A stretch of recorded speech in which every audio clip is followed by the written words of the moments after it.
All right, good evening, everyone. Thank you for joining Literacy Moments Magazine on our Juneteenth book festival today. My name is Kim Oglesby, and I am graced with some wonderful authors that will be talking about their book, sharing some readings, and just giving us a capping off of this wonderful day called Juneteenth.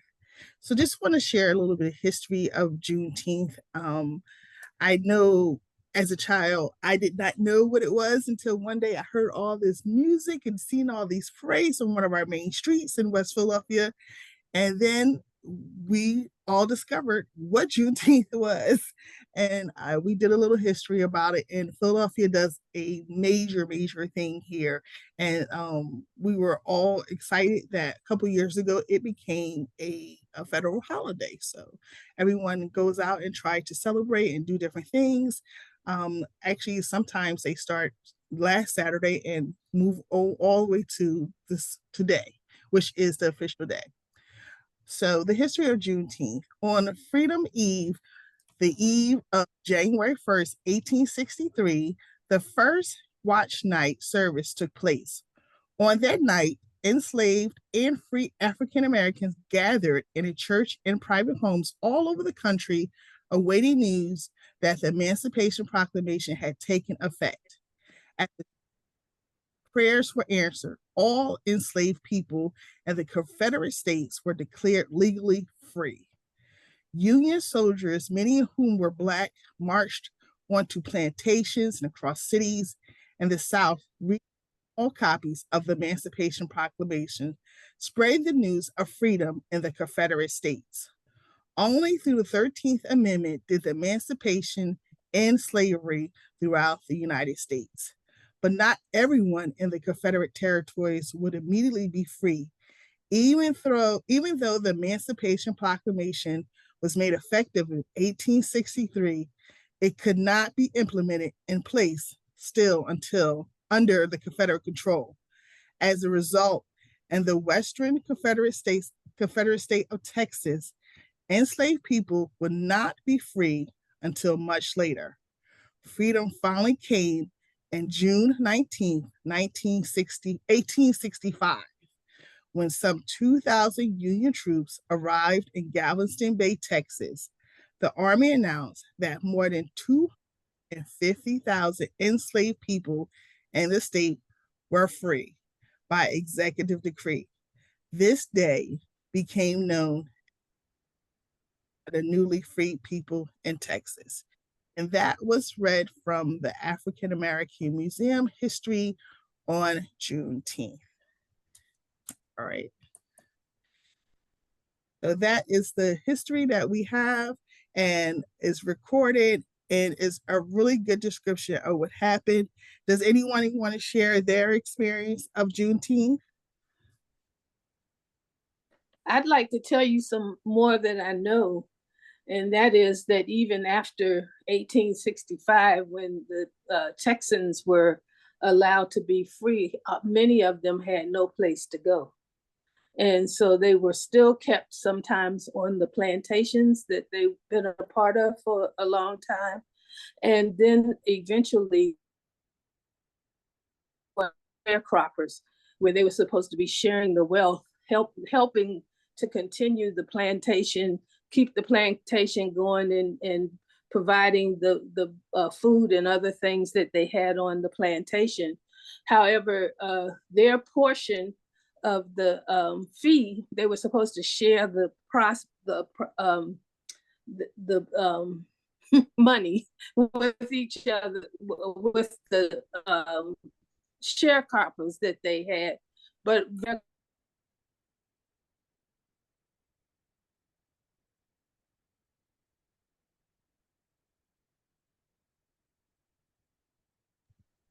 Therese froze. Dr. Donna, you want to go? Sure, thank you. My memories of Juneteenth are because my dad's family's from Texas, and my aunt was appalled when we had no idea what they were talking about whenever we were there in the summer and they were celebrating Juneteenth. So I just think it's interesting because I think a lot of African Americans don't really participate in Juneteenth because it really was a Texas, Oklahoma thing. Right.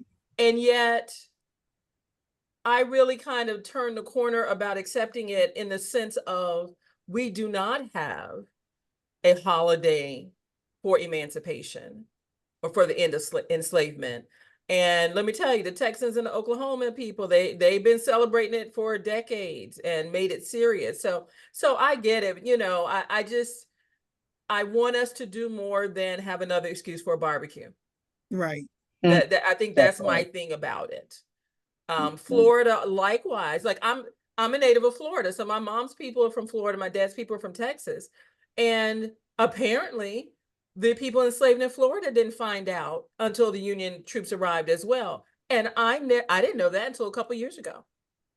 So if it's bringing up us learning the details, Right. then I'm all for it. And I'm all for it anyway. I didn't mean to say it that way. I'm all for it anyway. But I definitely felt that watch night was something that we should be talking about, reinstating and being serious about the spirituality and the communal connections with regard to the African American people, because watch night is what I grew up doing as a kid. And man, the whole notion of December 31st, you don't know if you're going to get sold away from your family and never see them again. You don't know what's going to happen. And even after emancipation, the realities of not being, I'm going to say, allowed to enjoy the equity of the work being done in this community and in this country, that has continued. And we really need to reinstate watch night as we start putting in the pillars for our own community. So that's my. All right. Thank you. Thank you. That was awesome. Okay. Anyone else want to share? Well, if I may, me being from the North and being born and raised in New York, and my parents, well, my mom was from, also born and raised in New York. I think her generation, her mother and father were from Tallahassee, Florida, and Augusta, Georgia. So they were more, I guess, and they were born in the early 1900s. So I guess they were more, I wasn't even aware of Juneteenth for many, many years, and that's keeping it real. And my affiliation with Watch Night was watered down from the actual what it should have been on Juneteenth. I think the church has made Watch Night more about the religious aspect than the actual freedom aspect, which kind of loses a lot of the young people, a lot of the people who aren't from the South, and who are not aware. And that's not to say that it can't be taught and it can't be picked up, but I think as a whole, you have religious watch night service, but the watch night service that they're speaking about has absolutely nothing to do with the Juneteenth service that actually brought us to a place of being able to have those watch night services. And I think that everybody gets it misconstrued with when you say, okay, well, we're going to do a watch night, January 1st was that day that either you were going to sink or swim as far as your freedom was concerned, not so much with your belief in God or you made it over another year in Christ, if I may, I think as a people, yes, we need to put more finger and more pinpoint on Juneteenth as a celebratory, because here we are. Okay, just like let's go to Martin Luther King's birthday.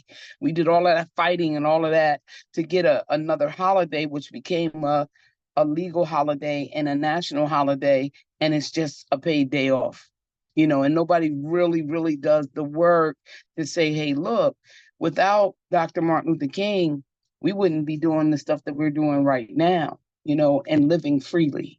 So I think as a group, and it celebrates us, it celebrates our heritage, it celebrates our legacy. More of us need to come together and do. It's not a Southern thing. It's not a Confederate and Union now. It's more of a, this is my heritage. This is my legacy. This is where I came from. And this is why I could sit here on a Zoom with Yes. wonderful authors and be free and share my story and share my truth. So Awesome. Thank you so much for sharing. Awesome. Awesome. Anyone else want to share? Okay. Well, I like to start off with doing just simple self-care exercise. And I'm just going to ask you one question. How are you doing? Because most people don't ask you that. So how is everyone doing today? You can put it in the chat. You can smile. I can see that. So that's a good thing. Thumbs up. Yes. So just simple question. How are you doing? Yes. See thumbs up. I am well. Because honestly, you days go throughout the, how many times you go out the week? No one, are you doing good? I see smiles, so that's a good thing. Awesome, awesome. So one of the things I'm going to share is from one of the Black authors. Her name is Nicole Creole. She wrote a awesome book called The Art of Science of Self-Love. It's a book and a workbook. And she has this one method called the Blossom Method that I absolutely love. Actually, when she was telling us about it, when we did an interview with her, I typed it up, posted it, and it's actually a post-it on my door as I walk out throughout the day. So Blossom Method, beautiful minds, loving yourself first. O is for overcoming obstacles. S is for sister strategy. S is for securing your circle. O is for owning your story. And M is for mindset shifts. The Blossom Method. And she created that. And that was really awesome. So I just wanted to share that with you. Again, her name is Nicole Creole. She wrote this book called Art of Science of Self-Love. I actually read this out of her workbook. She has an awesome workbook that goes with the book. So I actually love that Blossom Method. All righty. So again, James is saying he can't hear anything. I don't know if you want to help him troubleshoot. James just put in the chat that he can't hear anything. James, you have any earphones that you can put on? Because you're not muted, so I don't see the mute sign. Let me see. All right, so while I work with James, we're going to start with Mrs. Newton. Are you ready, Miss Newton? Yes, I am. Hello, hello, hello. How are you and how is everyone? Bless. Yes. Wonderful. I am Elisha Tanay, daughter of Annie Beatrice, daughter of Beatrice, daughter of Ida Beatrice, daughter of Eliza, daughter of Sylvia. And I always say my maternal line when I'm talking to any group of people, just because I like to invite their love into the room, because many times they were not invited into rooms that I now am able to go into. Also, I like to acknowledge my paternal side. So I am Elisha Tanay Newton, daughter of God, sister of Jesus, daughter of Ellis and Annie Beatrice, daughter of Beatrice and WC and Elijah, daughter of Ellis and Simi Lee, daughter of Eliza, daughter of Ida Beatrice, Eliza, Sylvia, sister of Derek and Shannon, my sister in love, wife of Sean, mother of Aria, Sean, and Ethan. And hello, hello, hello. And my book is called You Are Powerful. I wrote this book because I want readers to know they are powerful, and that the love that and the light that others see in us is God's love shining through us. And as you can see on the cover, ancestors are encouraging the little girl. And on the page that says you are powerful, it actually is a picture of a little girl and a little boy being encouraged by the ancestors, and they know they are powerful. And I have journal prompts as well as learning activities and a glossary. So it is not just a book, it is also a journal and a song that I wrote, as well as, like I said, learning activities. So we are making certain that not only are the scholars reading and learning, but they are also interacting with us. Also, you'll find a piece of artwork. So when you look at the book and you read it, we also have challenges where we're challenging the reader to tell us their thoughts after they read the book so that their thoughts can be used in my next book and any authors that are working with us at Renewed Spirit. And this is the page with the artwork. So I in the journal entries and in the prompts, the learning activities and journal prompts, they're prompted to write about the things that they've written as well as reflect. As an educator, I know that all of these things are important, but I wrote the book the way I did. First, I wrote it because I woke up out of my sleep and I wrote it. God gave me the book, number one. And also, I want to have opportunities for readers to interact with us, as I said, and understand that what they have to say is important. I see them, I believe in them, and I want to hear what they have to say. Because when I was teaching middle school in particular, though I had the same experience in elementary and when I did my internships in high school, that many of the students could not tell me why they were important to the world. And I thought that was something that needed to change. So any conversation I have with any young youth scholars, I have that conversation and look at them and listen to what they have to say and say, well, let's do it. So that's what we're doing with this book, You Are Powerful, as well. The ideas that they have, whether they create a new song or a new play or a new song, a new ending to the book that I wrote, a play, a rap, a production, or something totally new, whatever they're doing, whatever they want to do.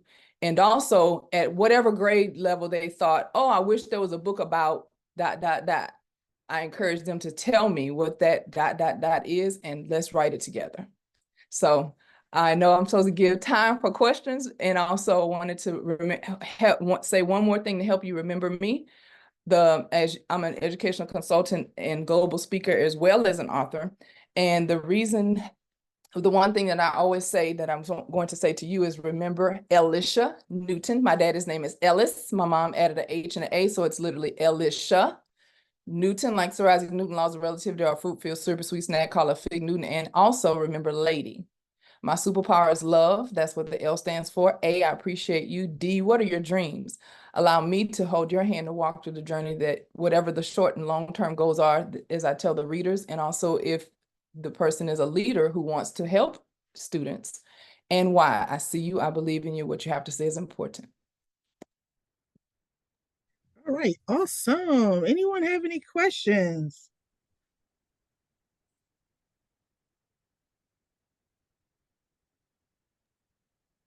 I'm sorry, did you mention where we could purchase your book? If I may have missed it. It is everywhere books are sold. Woo! You got a poppy collar when you say that part, because the first one I wrote was only on my website, which you can get on my website, Ingram Spark, Target, Walmart, Barnes and Noble, wherever you look, wherever books are sold, you can find it. And if you want me to send autographed copies, I send a link. You can just email me and I'll send it. And on social media, I'm on Instagram, Facebook, LinkedIn, as well as X. I always have to pause because I want to say Twitter, but it's X now. And Renewed Spirit Publishing is the company. So you will find us in Renewed Spirit in all of those places. Any questions? Or can anyone see you in live in person anytime soon? Are you doing any signings? I do have some in the works, nothing confirmed that I can say out loud yet, but I constantly post on social media and also on my website. So if you go to upcoming events, you see it there. It's the fastest way to find it if you're, and also, like I said, social media. And also, what's coming up for you next? There's another book, or what do you So have? You Are Powerful is an e-course. So I'm launching it today. So people can go on to the e-course, receive continuing education units. And I have master classes once a month. Well, no, I can't say once a month anymore because now it's 3 or more times a month. Summits once a month, 2 or 3 day summits, as well as I have several people who are asking me to come to speak at their events. So that will also be on the upcoming events section of the website. Can you repeat your website one more time so we can make sure we get to some of those summits and events? Renewed Spirit Publishing.org. And I named the company Renewed Spirit because sometimes you need a renewed spirit. Awesome, awesome. Thank you so much. The questions. Yes, she asked a question. What did you say, Dr. Donna? I was saying, can we put that in the chat? Certainly.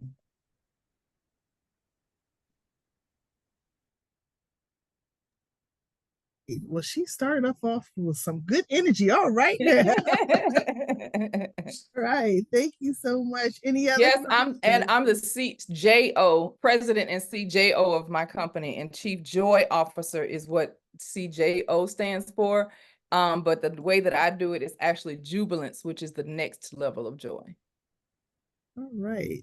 And she gave us a new title.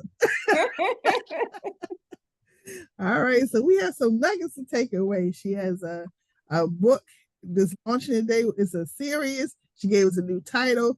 Make sure we connect with Miss Newton. Yes, new author, Miss Newton. And she put her actual website in the chat as well. We'll share that online with everyone. Awesome. And awesome. then my time is over, but I was just going to say I'll put my hi, hello in there too, so everybody have the business card with all the links. Awesome. That'll be perfect. Hey, Mr. Wilburn, are you ready? I know we were having some technical difficulty. Are you ready? Thank you again, Ms. Newton. You're welcome, and happy Juneteenth to everyone.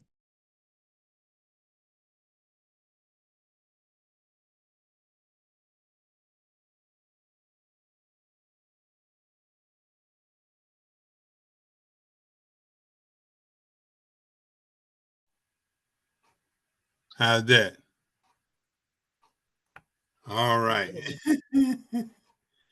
All right. My name is James Wilburn, and I couldn't hear the other presentation, but I'll start with 1, 2, and 3. If you remember what was the first book that inspired you to become an author, what was it? So there were several books. One, Malachi Andrews, Color Me Right and Frame Me in Motion, Rudolph Windsor, Babylon to Timbuktu, and Ivan von Sertima, They Came Before Columbus. Number 2, why did you decide to focus your book on addressing this topic? Well, I was an achievement gap intervention specialist at Spokane Public Schools. There was 51% on-time graduation rate among African Americans. And in working with these students and their parents, I discovered that some of their stories were like mine. You know, they were going through something similar to what I had been through. You know, and then number 3, do you have a favorite quote?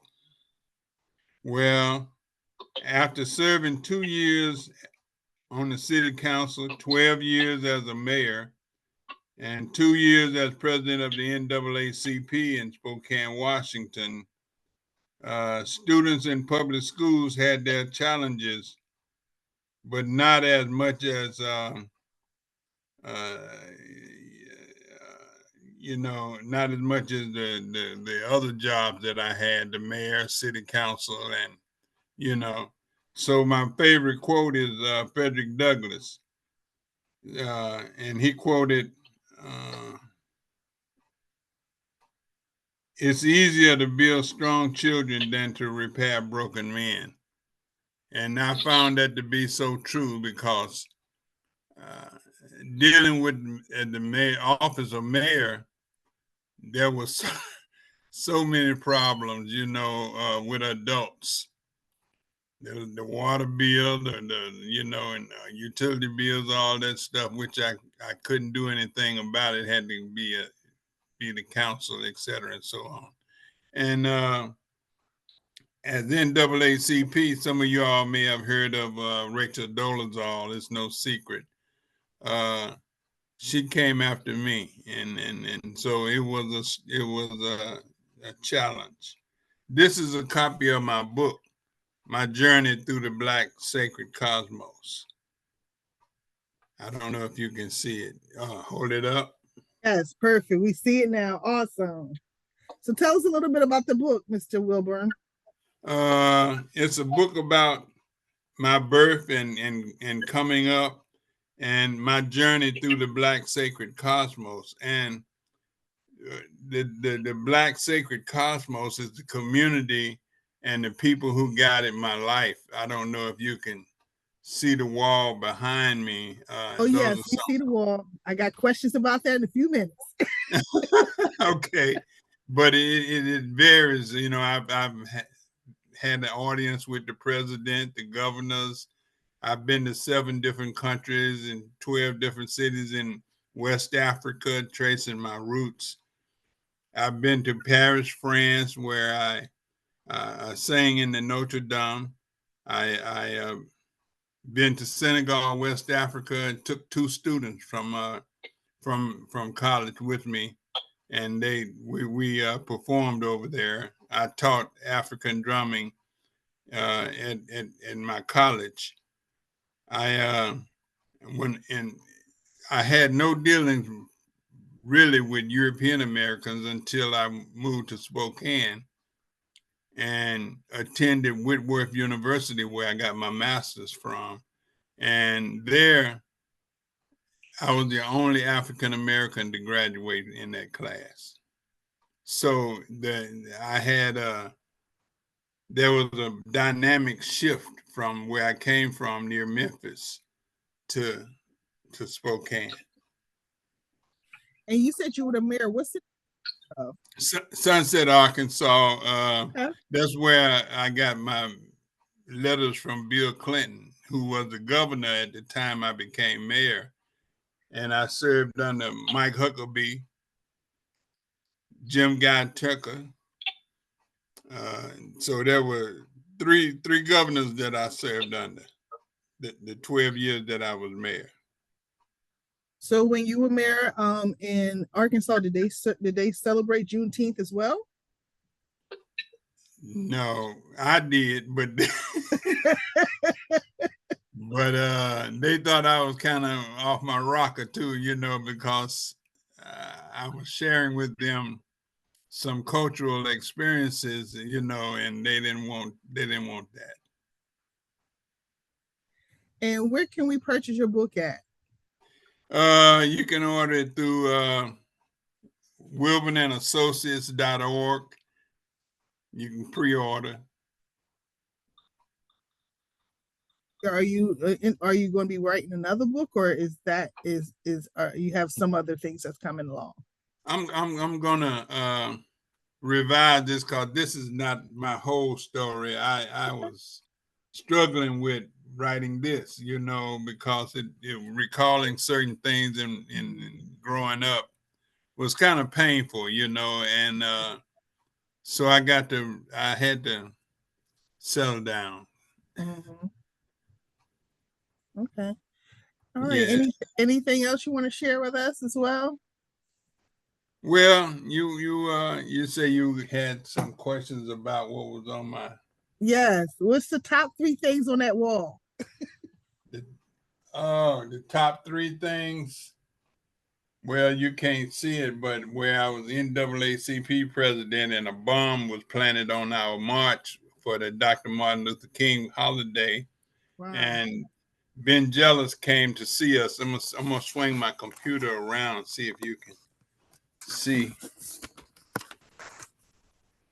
Let's see. Can you see that? Yes, we can see it. Awesome. Yeah. So that's Ben Jealous, who came to help us do another march in the city. And right after that, I became president of the NAACP there in Spokane. The other one is where I was invited to the White House. Okay. And that's Bill Clinton, William Jefferson Clinton. Can you see him? Yes. Okay, that's where I was invited to the White House. We were doing a study of the lower Mississippi Delta along the Mississippi, which is one of the poorest areas in the United States. And so we did a study of the poverty along that area. And we took our report to DC. And then he invited me to the White House after that. Another one. Well, I know you've heard of Mike Huckabee. Yeah. That's me and my wife and the officer, one of the officers that worked for me, receiving a check for our water lines and sewer system in the city. Okay. Okay. Anyone else has any questions? Awesome. You mentioned that you were, everything that you said was impactful to me. What advice would you give us as we talk to youth? Oh, listen. That's the main thing, is to hear them, because they got, once they realize that you are attentive to what they have to say, they'll open up a little more, and when they open up, you can mentally dissect what the problems are. I don't know if I mentioned it, but it was a 51% on-time graduation rate when I became the Achievement Gap Intervention Specialist at one of the schools. And when the superintendent called me out to be in the district, it had gone from 51% to 89%. And so I hated to leave because we were improving, it was doing such a good job, but she wanted me to do that job in some of the other schools, and so she called me out. But that 51% wasn't alarming, that they were not. And I noticed here we're having some similar problems, but I don't know. I'm retired. I've been retired since 2019, I believe it is, 7 years. This is the 7th year. And going back into the workplace kind of makes me, I don't know, things have changed. We'll see. Thank you. I asked that because one of our the things that we're doing with our books are we're giving the You Are Powerful toolkits, my books, of course, and other Black authors' books to the youth. And we want to make sure that we're eliminating the disparity of them not reading on grade level, because 60% of them district-wide across the country are reading below grade level. We have all the tools we need. Yeah. I've been on both sides, district as well as campus, so I know that it's because we're getting lost in the red tape and forget to do that part first. Yeah. So that's what the reason I'm asking that was because as I'm talking to them and their leaders, I wanted to share your knowledge with them as well. So thank you. Well, the parents is a key component, and when in talking with the parents, I discovered that they get phone calls when the kid is in trouble. Well, what I did was I in working with the students, if they improved in their attendance, their grade point average, and their behavior, I gave certificates. And so we had a night set aside where all of the students that I was working with, we gave out certificates of achievement, of improvement, and we had cake and pizza and and that kind of thing, and invited the parents. All of the parents came out. They wanted to see their kids receive some accolades for the good deeds that they were doing, as opposed to the phone calls because they're in trouble.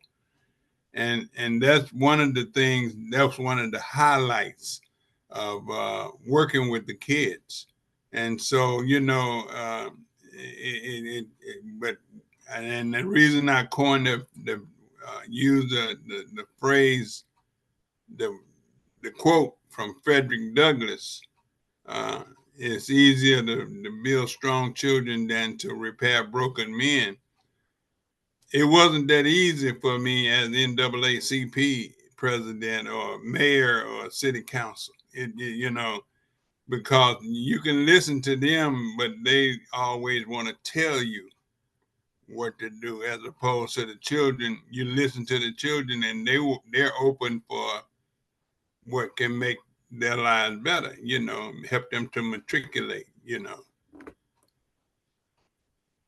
All right. Thank you so much for sharing, Mr. Oh, Wilbur. you welcome. Thank you. Thank you. Again, can you hold up your book again so we can see it? And you Yeah. said we can get it on Amazon. No, Purchase it there. no, you can't get it on Amazon now. You wilburnassociates.org. WilburnandAssociates.org. Okay. We'll Right. You definitely can share pre-order. that. All right. Awesome. Awesome. And we'll look forward to that next book. When that comes out, let us know so we can come out and support. All right, I'll be working on it. All right. Awesome. Thank you. Thank you.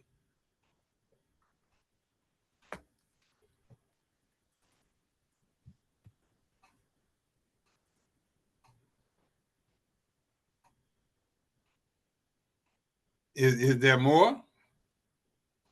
No, we're just waiting for our next author, but definitely stay on and join us. Okay. Just waiting for Dr. Donna to get on. Oh, I'm on. Kim, I'm on. It's your time. Let's go. Sorry. Okay. And hello, everyone. Good evening. I'm Dr. Donna G. MD, your gynae guru, and I'm all about menopause.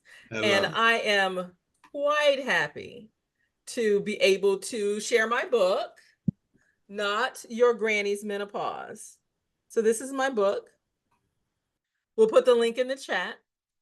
And I think it's important to talk about the book in terms of, really why did I do it and what's it all about? So I'm a retired gynecologist, and I spend a lot of time taking care of women. And I've certainly spent a lot of time dealing with menopause and helping other women go through menopause and really just kind of figure out what it's all about. And I never cease to be amazed at how many women came in feeling like crap and not knowing what's going on, can't sleep, hot flashes. And they were stunned when I told them they had menopause.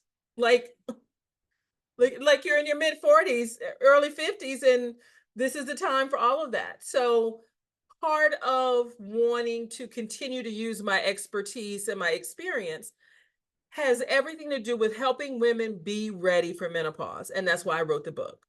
It's a straightforward, objective look at menopause. It's easy to understand. I just break it down for you, no drama. It's not gloom and doom. And I don't try to turn it into, some kind of magical thinking and fairy tales. I just talk about menopause. And then I talk about the kind of things that women can do for themselves to help themselves get through menopause. Women know how to have no symptoms and be fine. They know to go to the doctor if everything is falling apart, but there's no real information going on for women who really aren't feeling great, but they don't want to go to the doctor, or they can't take hormones. And so no one really talks about the kind of things available to them. And this book does that.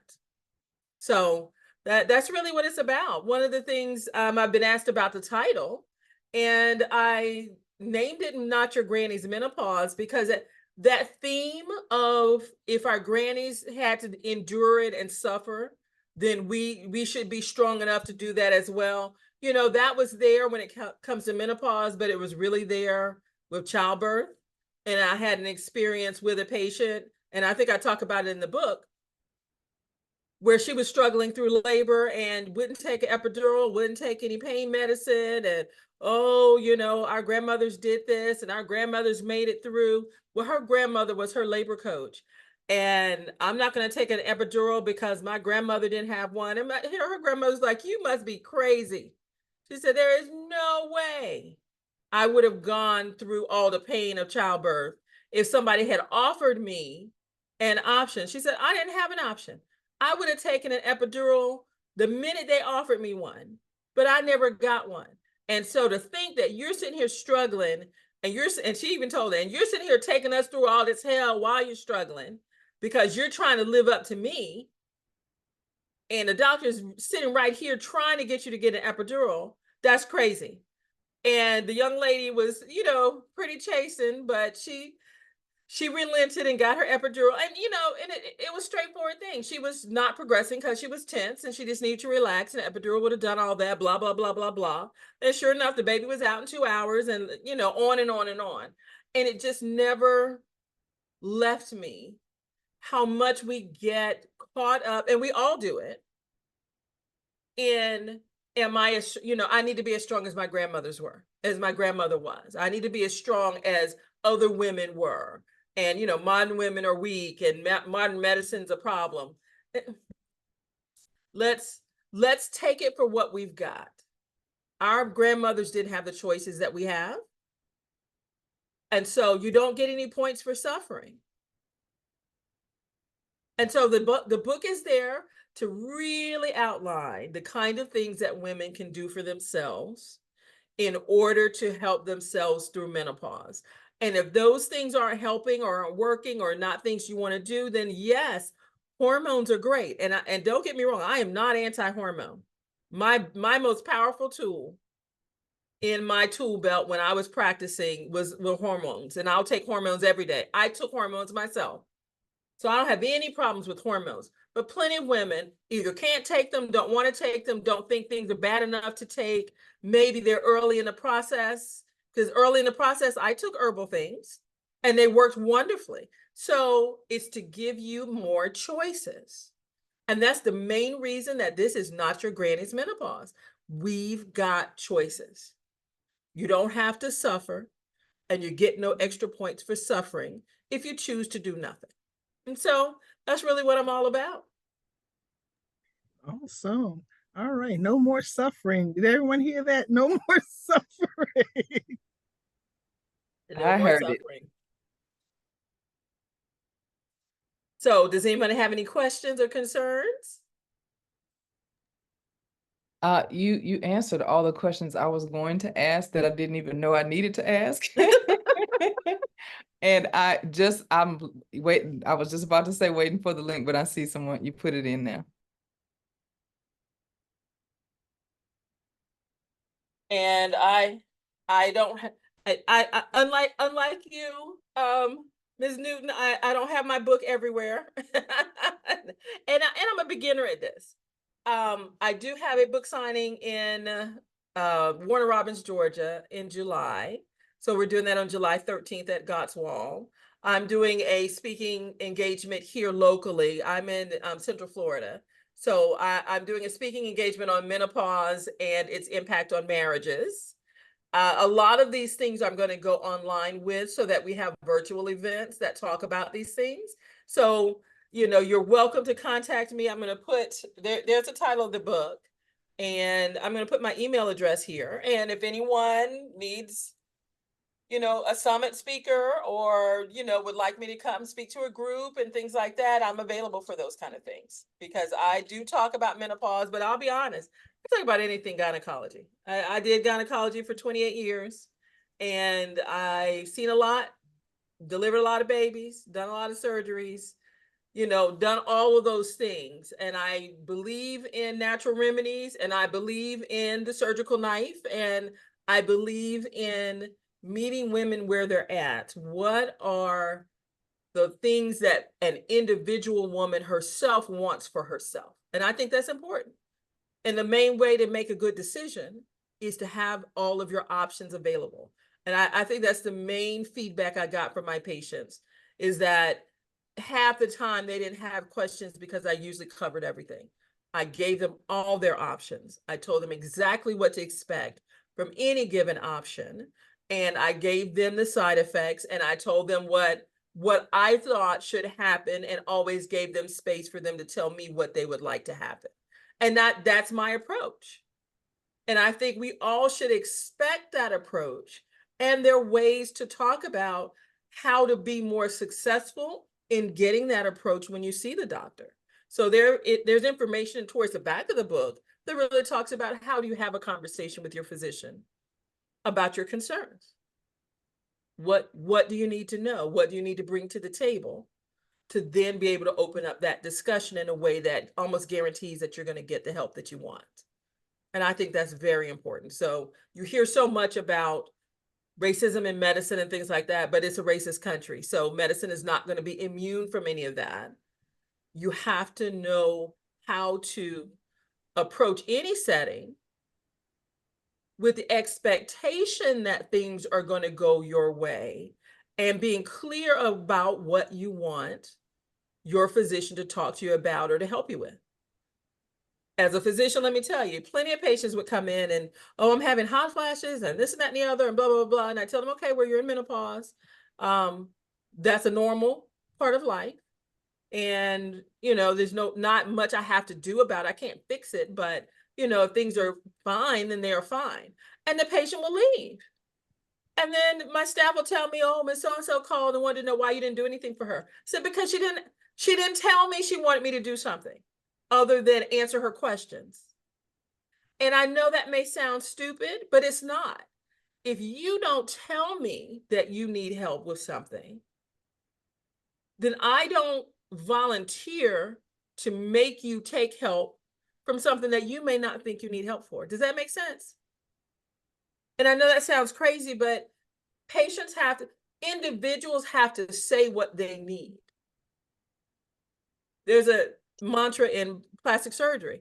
Don't let a patient come to you and then you tell them what's wrong with their face, because they may not think anything is wrong with what you see. It's important that the patient tell you what they find is wrong, what they find they need help with.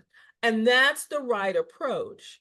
There are times where I could add on to that because there are other things that clearly need to be addressed, but I never start out trying to make a patient understand that she needs to take the care that I want her to have.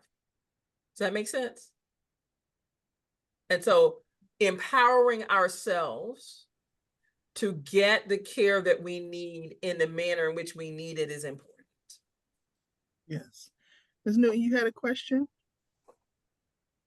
I just had a comment that I will be calling you for my summit. And I just got your book, and I just got the email. I have and I look forward to that. I would love, because I sent you something from your card about, I can write some things up for some young people when it comes to healthcare and medicine and whatnot. So I would love to collaborate. Yes, I have everyone does a action plan when when they come to a presentation or whatever I'm presenting, and so we start with that. I love it. So yeah, we definitely will be collaborating. Excellent. And Dr. Donna, can you share at least one thing, one sign or symptom? You mentioned a couple of the hot flashes. Anything else that women of color may ignore, but they really do have menopause? Well, yes. And the thing is, when we start talking about women of color, let's be clear, menopause is across the board. Right. It's the same across the board.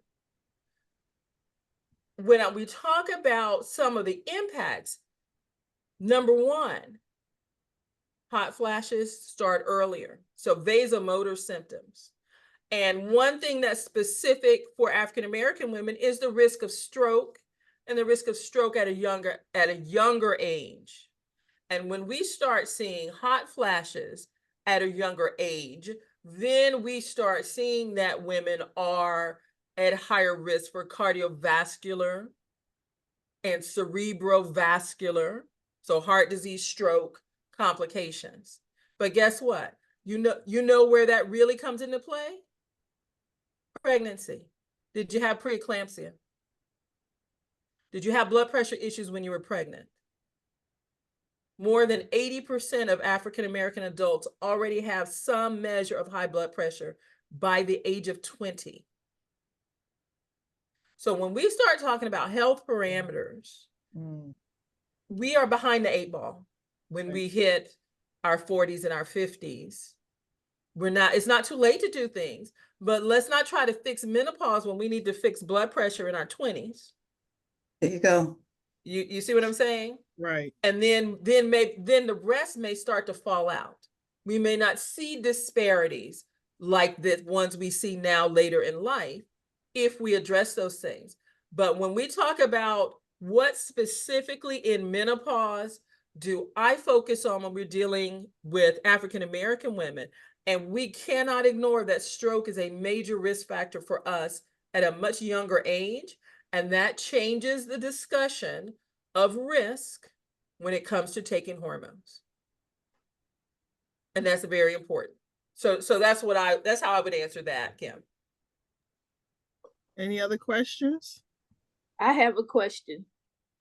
Why do you think Black women in their 20s have high blood pressure? What do you Black think? people, period. It's Black people, period. Black women and Black men. It's stress, it's salt, it's activity, it's obesity, it's all of that. It's all of that. We fix one that is helpful, but we've got to fix a number of things to get ahead of that. And obesity is a big deal. Weight is a big deal. We don't take it seriously because we're not caught up with fat means you're ugly. And I think that's something that a lot of people don't appreciate. If you're not a part around the dominant culture, their obsession with weight is tied to weight equals ugly.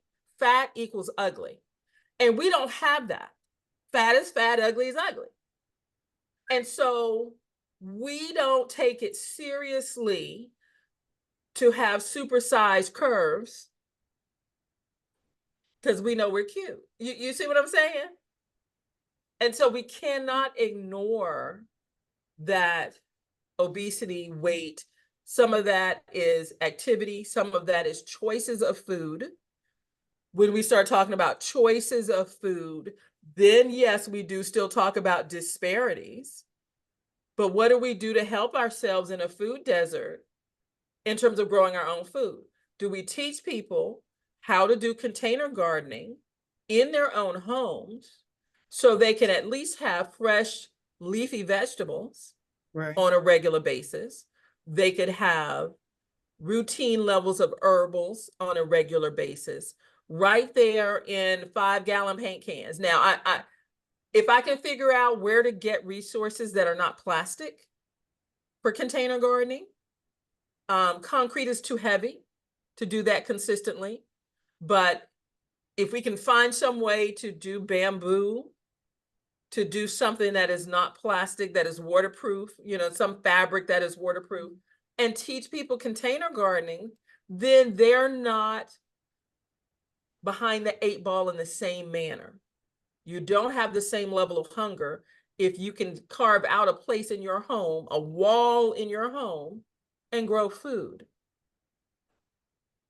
So we need to make sure that we enable ourselves to help ourselves. And as we do more of that, then some of the stress parameters change. Does that make sense? Is that a fair answer? Ms. Therese?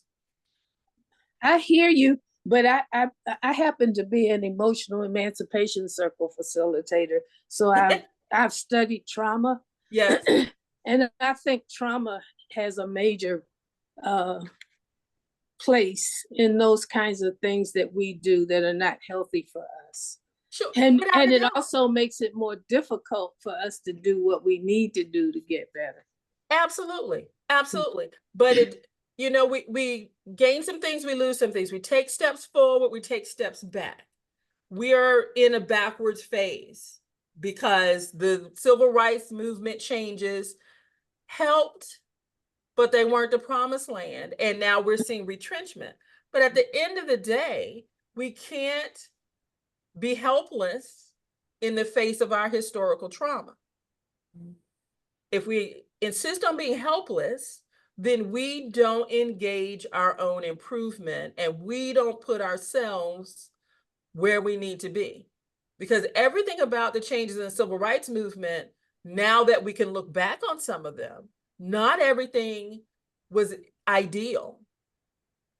We lost all of our institutions. And I'm somebody that grew up in the South in segregated schools. All the Black schools got shut down.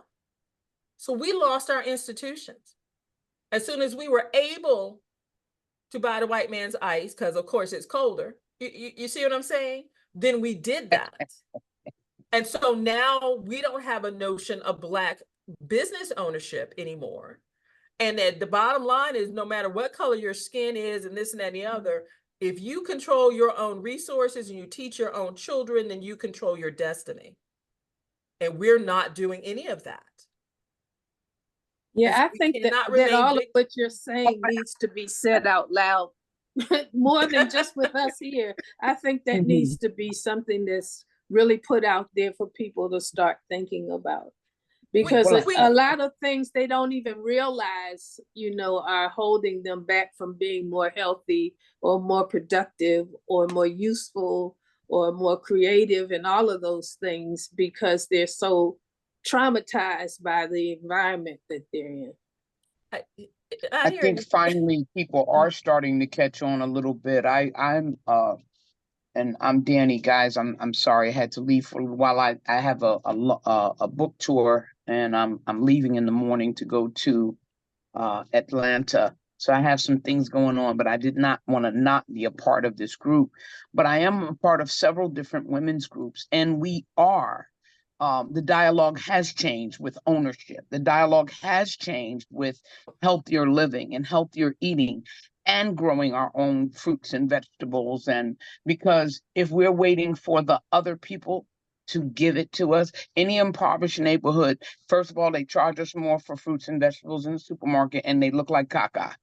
How do I know? Because I work in an upscale supermarket in a other than neighborhood, and we don't see that beautiful fresh stuff that they have in the other part of the town. But so I agree with you, but I believe slowly we're catching on. But thank God that the baby steps are finally starting to happen amongst people who are taking people with them and telling them that this is what needs to be done. This is what has to be done.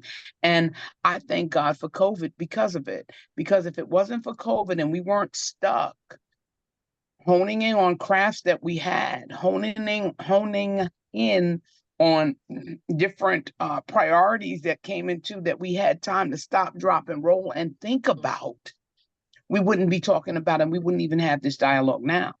So it's slower. It's a slower roll with our community, but nevertheless, I have to give credit where it's due. We are having these conversations in smaller circles. We're just trying to break through to that place where it gets to the biggest circle that it can get to. Because this is the same conversation I've been having for about a year now since I put out my book.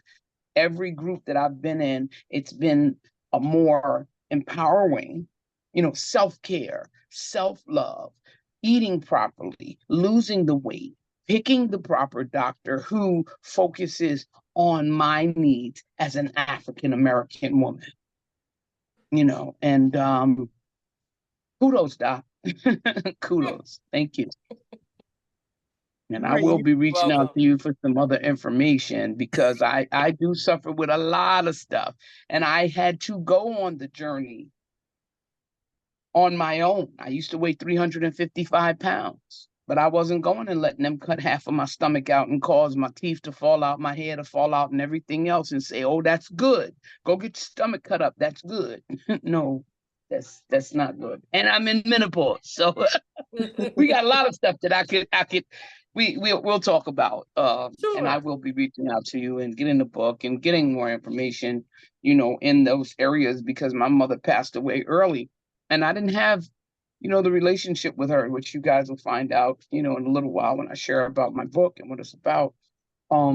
She passed away at 48, and she had just went through menopause, and I didn't get a chance to ask some of those questions. And we just talking about the 90s. It wasn't very prevalent. Like now we're talking about perimenopausal. Nobody talked about that in the 90s and the early 2000s. You're right. You're right. And we talk that there's a reason that we don't have a long history of mothers having talks with daughters about menopause. And the previous generations, because they all had hysterectomies with their ovaries out and it got put on Premarin. They don't have a menopause story.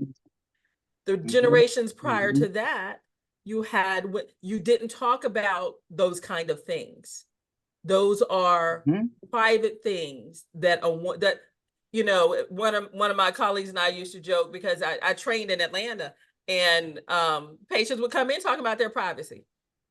That's what they call their vagina. That's my privacy. Anything going on with their cycle and their periods and their vaginas and whatnot. And so that's a testament to society. And then you go back one more generation and the rest of humanity, and you had to have women actually survive to an age to be menopausal, and that was certainly no guarantee.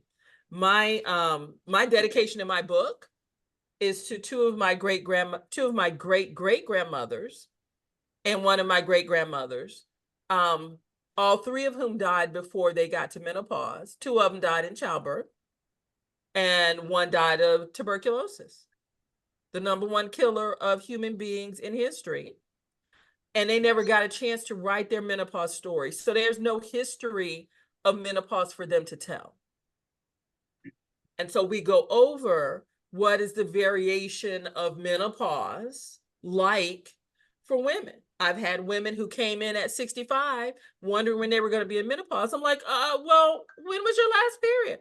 Oh, I had periods like 8 or 10 years ago. I was like, oh, you've been past menopause. Yeah, but I didn't feel anything. I said, if we could bottle that, I'd be a billionaire.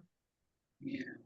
And then I've had women who went to hell and back at 41, and everybody in between. And so all of those experiences are valid.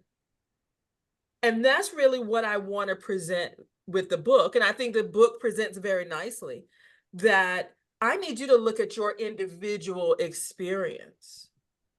What's happening with you? Don't try to live up to the label of what everybody else is saying menopause should be. This is menopause in its objective form. Where are you in that process? And I help you understand that your age range makes a difference into whether something is abnormal or not, but it's a broad age range. Yes, ma'am, Miss Kim, 2 minutes. It's a broad age range. What symptoms are you having? Are they bothersome to you? It's fine to have one set of symptoms that bother you, and that's why you want to do something, and yet you may have another set of symptoms that wouldn't have brought you in. And yet, if I manage the one that you need me to manage and it knocks out the other one, then you're way ahead of the game. And that's what it's all about. So a lot to talk about in terms of choice and empowerment and educating and things like that. And, we do one step at a time. So I spend my time focusing on menopause, but as you can tell, I have opinions about probably almost anything. Well, and that's thank my God 2 minutes. Thank you, Dr. Donna. We appreciate that, truly. Right, that was really awesome. We may have to have another segment on that one, Dr. Donna. Anytime, you could tell I can talk, so anytime. Yes. I think we lost James, guys. I think he got a little squeamish. We might have lost him. He's here. I know. I'm messing. He may be talking to himself though, because he's muted.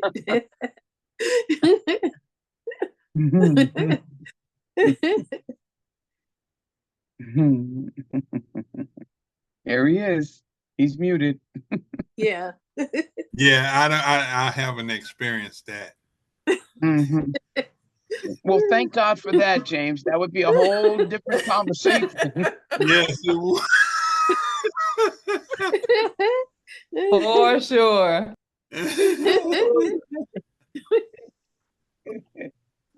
Healthy. We all got our laughing today. Thanks, Danny, for that. Thank God for that. Thank God. Life without laughter is boring. Right. Yeah. All right, Miss Sharon, we're gonna let you go now. You still on mute. You ready? Yeah.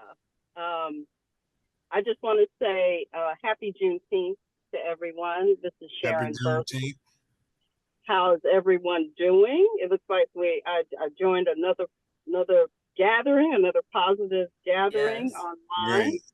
Great. Wonderful. And I'm a newbie to the group, but I am excited to be here and just want to thank Kim and the organization for providing this opportunity for us to share online about our books in honor of this wonderful holiday.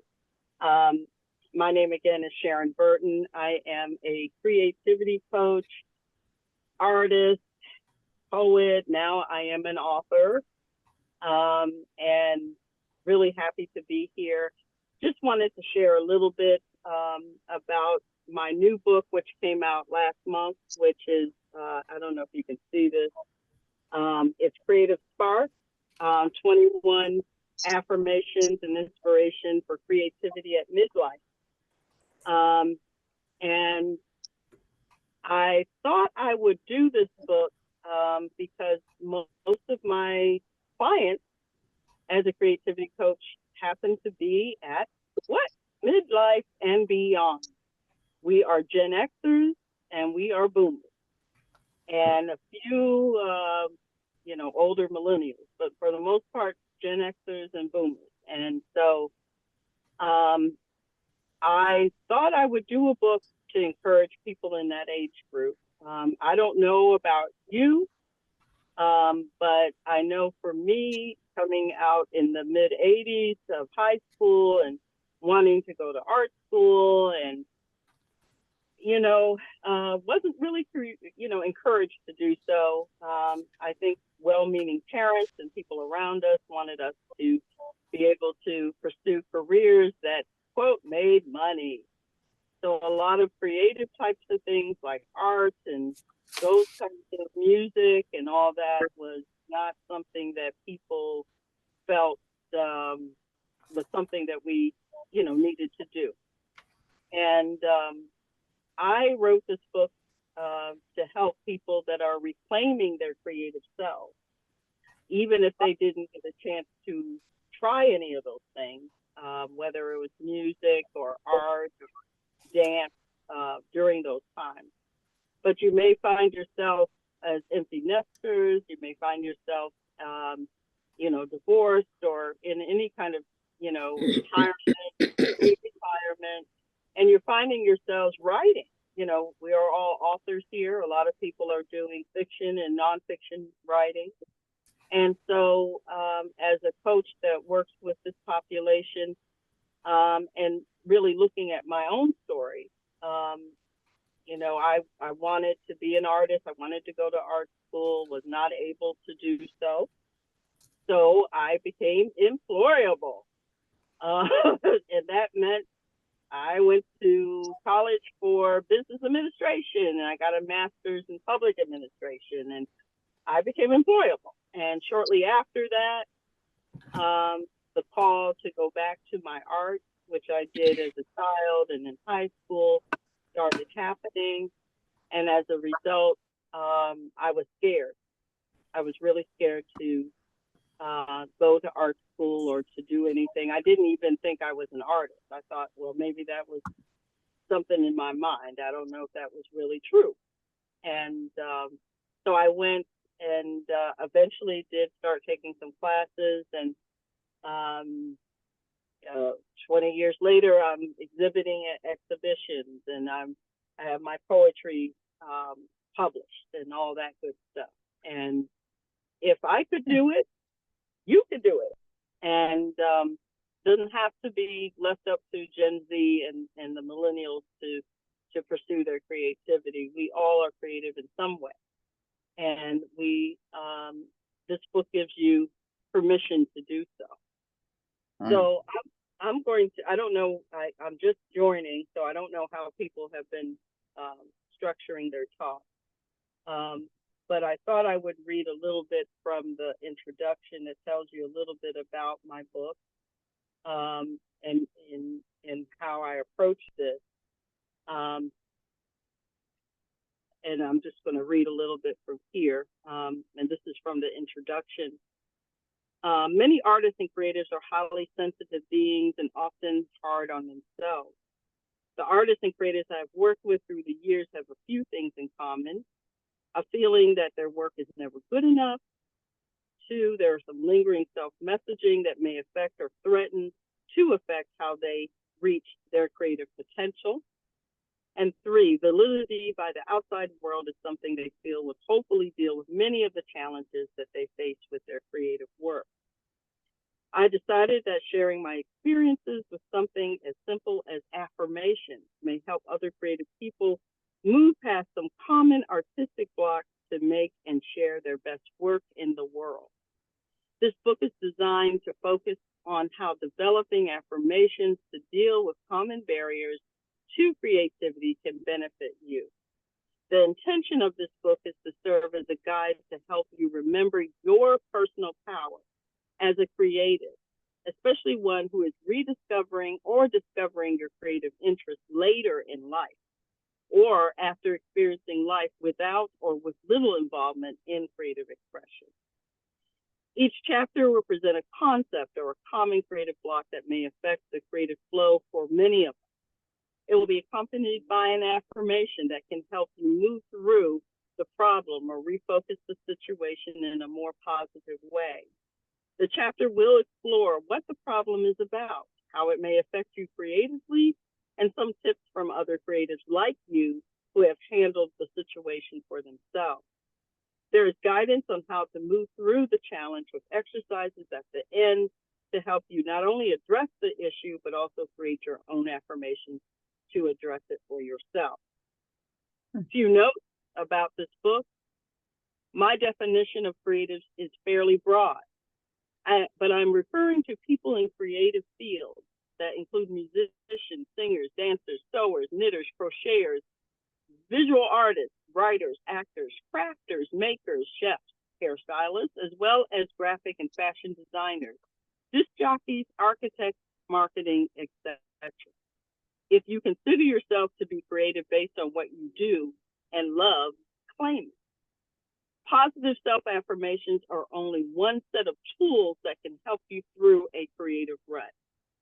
Affirmations by themselves without pairing with other interventions, for example, good nutrition, therapy, sleep, stress management, journaling practice, physical exercise, etc., will not be the end-all, be-all solution to what is allowing your creative block. Some creative blocks may be the result of mental health issues that need to be addressed. Seeking professional services of a psychologist, psychiatrist, social worker, or other professionally licensed mental health service provider may be needed to delve deeper into issues that may be keeping you from showing up fully as the creative individual you are meant to be. And finally, I am not advocating a simple love and light, all rainbows and sunshine kind of statement to deal with issues that can really drain us as artists and creatives. It takes time, discipline, inspiration, and other interventions to move forward with our creative flow. A simple statement cannot magically change things overnight. However, it's been demonstrated through several studies that a commitment to changing negative views about ourselves and the creative block we are facing can be very helpful in many ways. May this book serve as a tool to help you on days that your creative flow is not moving in the direction you need, or when a situation or circumstance causes doubt in your creative talents, inspiration, or process. The muse inside of you can be your ally and help you guide you in changing negative thoughts to positive to support your creativity. So that's my book. As an artist, as a writer, this has been a wonderful journey for me. Working with different artists and writers and creatives have really motivated me to write affirmations. I have actually 22. It says 21, but I have a bonus affirmation. But I'll just share a little bit of some of the affirmations that are actually the titles of the chapters. Affirmation 1, it's never too late for me to pursue a creative life. Affirmation 12, journaling helps to fill my creative well. Affirmation 15, fear and anxiety have no power over me. Affirmation 19, my creative community supports me. Affirmation 21, my creative work deserves to be seen. And the bonus affirmation is my creativity helps my community and the world. So I interviewed approximately 15 to 18 artists, creatives, and they were writers, they were poets, they were visual artists, they were musicians that shared how did they deal with some of the common things that block creativity. So you'll get that information, and they are from across the country. Many of them I've worked with or have collaborated with in the past. My background has been primarily in the visual arts. I am a collage mixed media artist myself. So a lot of these affirmations I've used to move past my own creative block and to build my confidence to become an artist. As a poet, that was new. That was right before the pandemic. Didn't think that I had poetry in me. I love poetry. Throughout my life, I wrote lyrics and poetry as a teenager, but it came right on back as a person that just turned 50. So, you know, that was interesting and daring and risk-taking because I've been known for my visual art, not so much for my writing. But this book it's been a labor of love, which I think everyone can attest to for their own writing. It's been a pleasure to put this together, to write out affirmations that I felt would be helpful for people, but also throughout the book, there are exercises to help those that read the book to write their own, because it's one thing to write an affirmation to help people kind of get their juices flowing, but it's the other if you write your own. And affirmations are like mantras. They're written in the present tense. So it's not written like, I will be a Grammy nominated singer. You know, we definitely want people to be realistic about their goals, but you know, we also want people to own what they feel that they are able to do and what they want to be. So I encourage people to write and to visualize what it is that they want to see themselves doing, and know that no matter how old you are, it's never too late to be creative. And that's my mantra. That's what this book is about. It's available on Amazon. It's also available on my website, which is sparkyourcreative.com. I think that's it, unless there's some specific questions that people have that I can try to answer. Yes, anyone have questions for Sharon? And I just want to say I apologize for being in my car. My schedule changed a little bit, but I am dedicated to doing what I got to do and what I commit to doing. And I felt that this was such a beautiful offering to have and to share people's work through this medium on such an important day that I could not cancel at all. So I am here, and I would love to answer any questions. And if not, I can definitely at least share how you can reach me if you're interested in learning more about me. Let me just take a moment just to see if there's any questions. Sharon, I have one. So I know you mentioned that you did the 9 to 5 and all that great stuff, and then you went on the creative mindset change. How did you kind of go through that change from, your structured?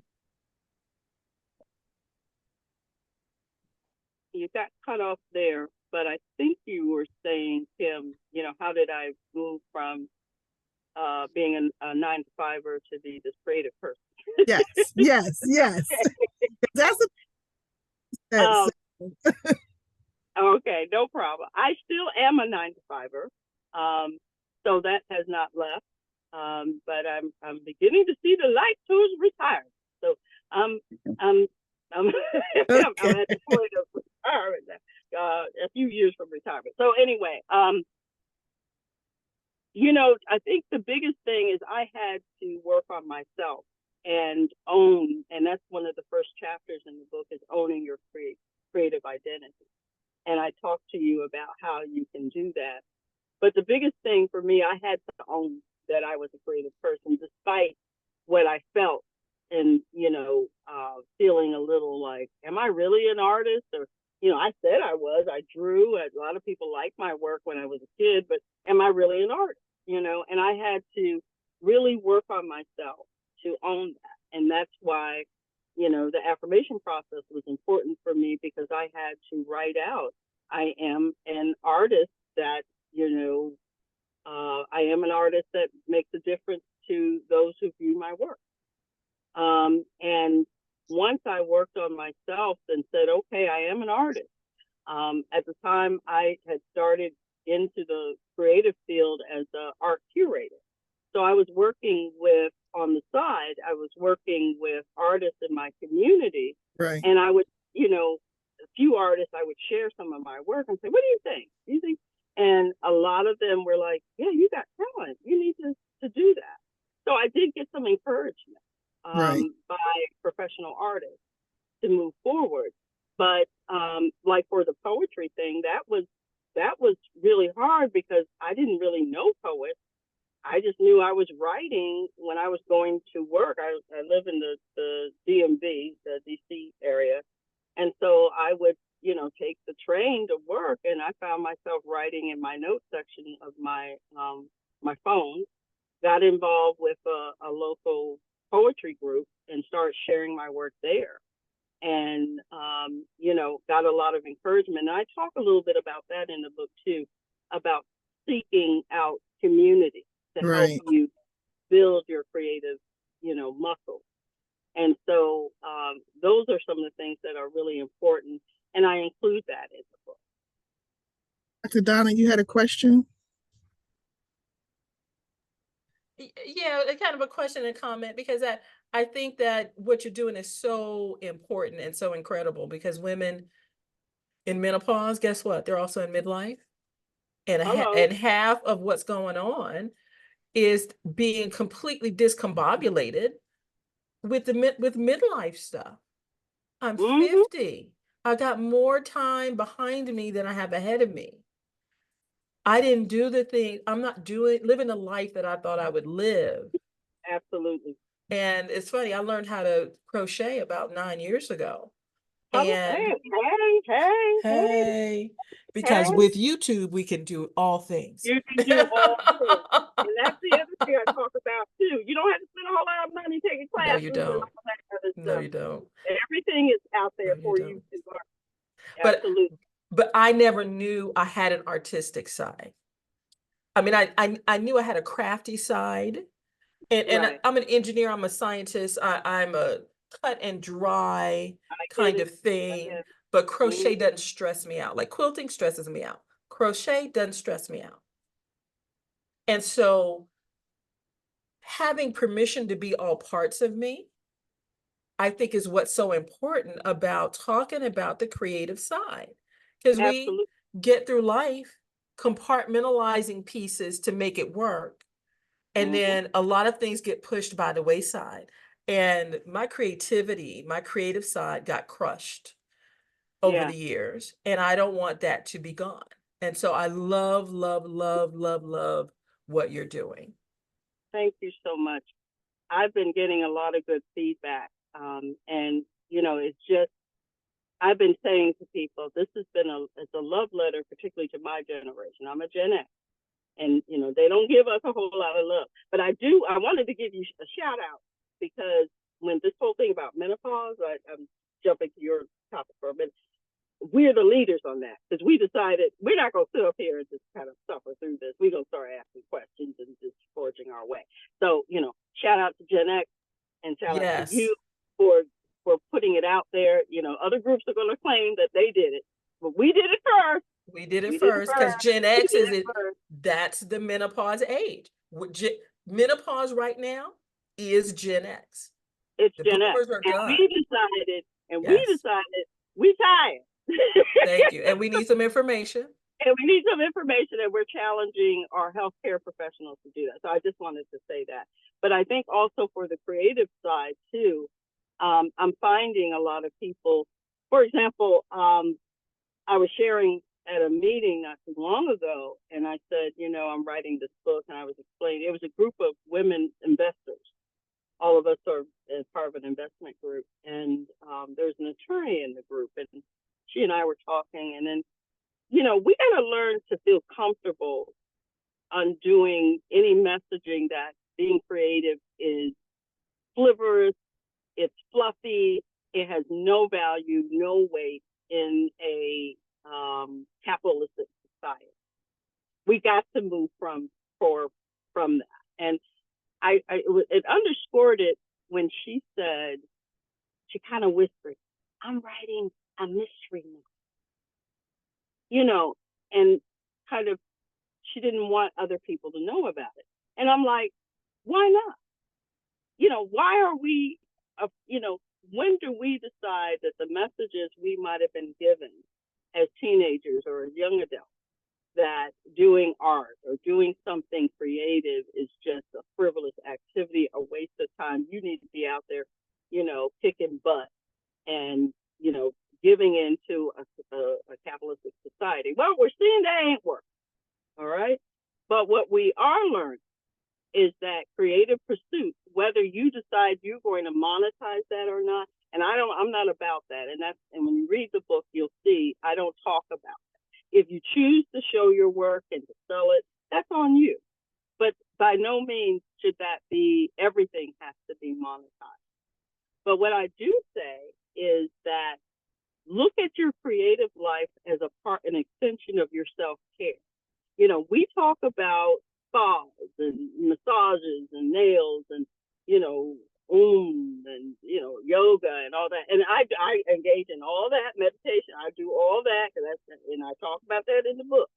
But self-care can also be when you crochet, when you knit, when you draw, when you dance.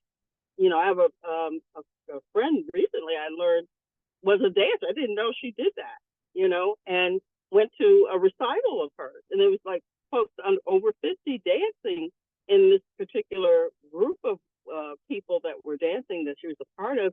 And I just saw, the thing I thought about was how free she was.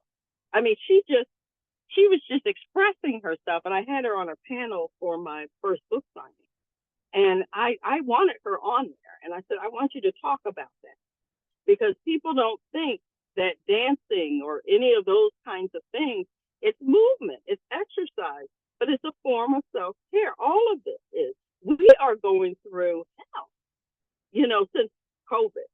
We've all, you know, world after COVID and after certain administrations has not been very kind to any of us, no matter what we look like, really.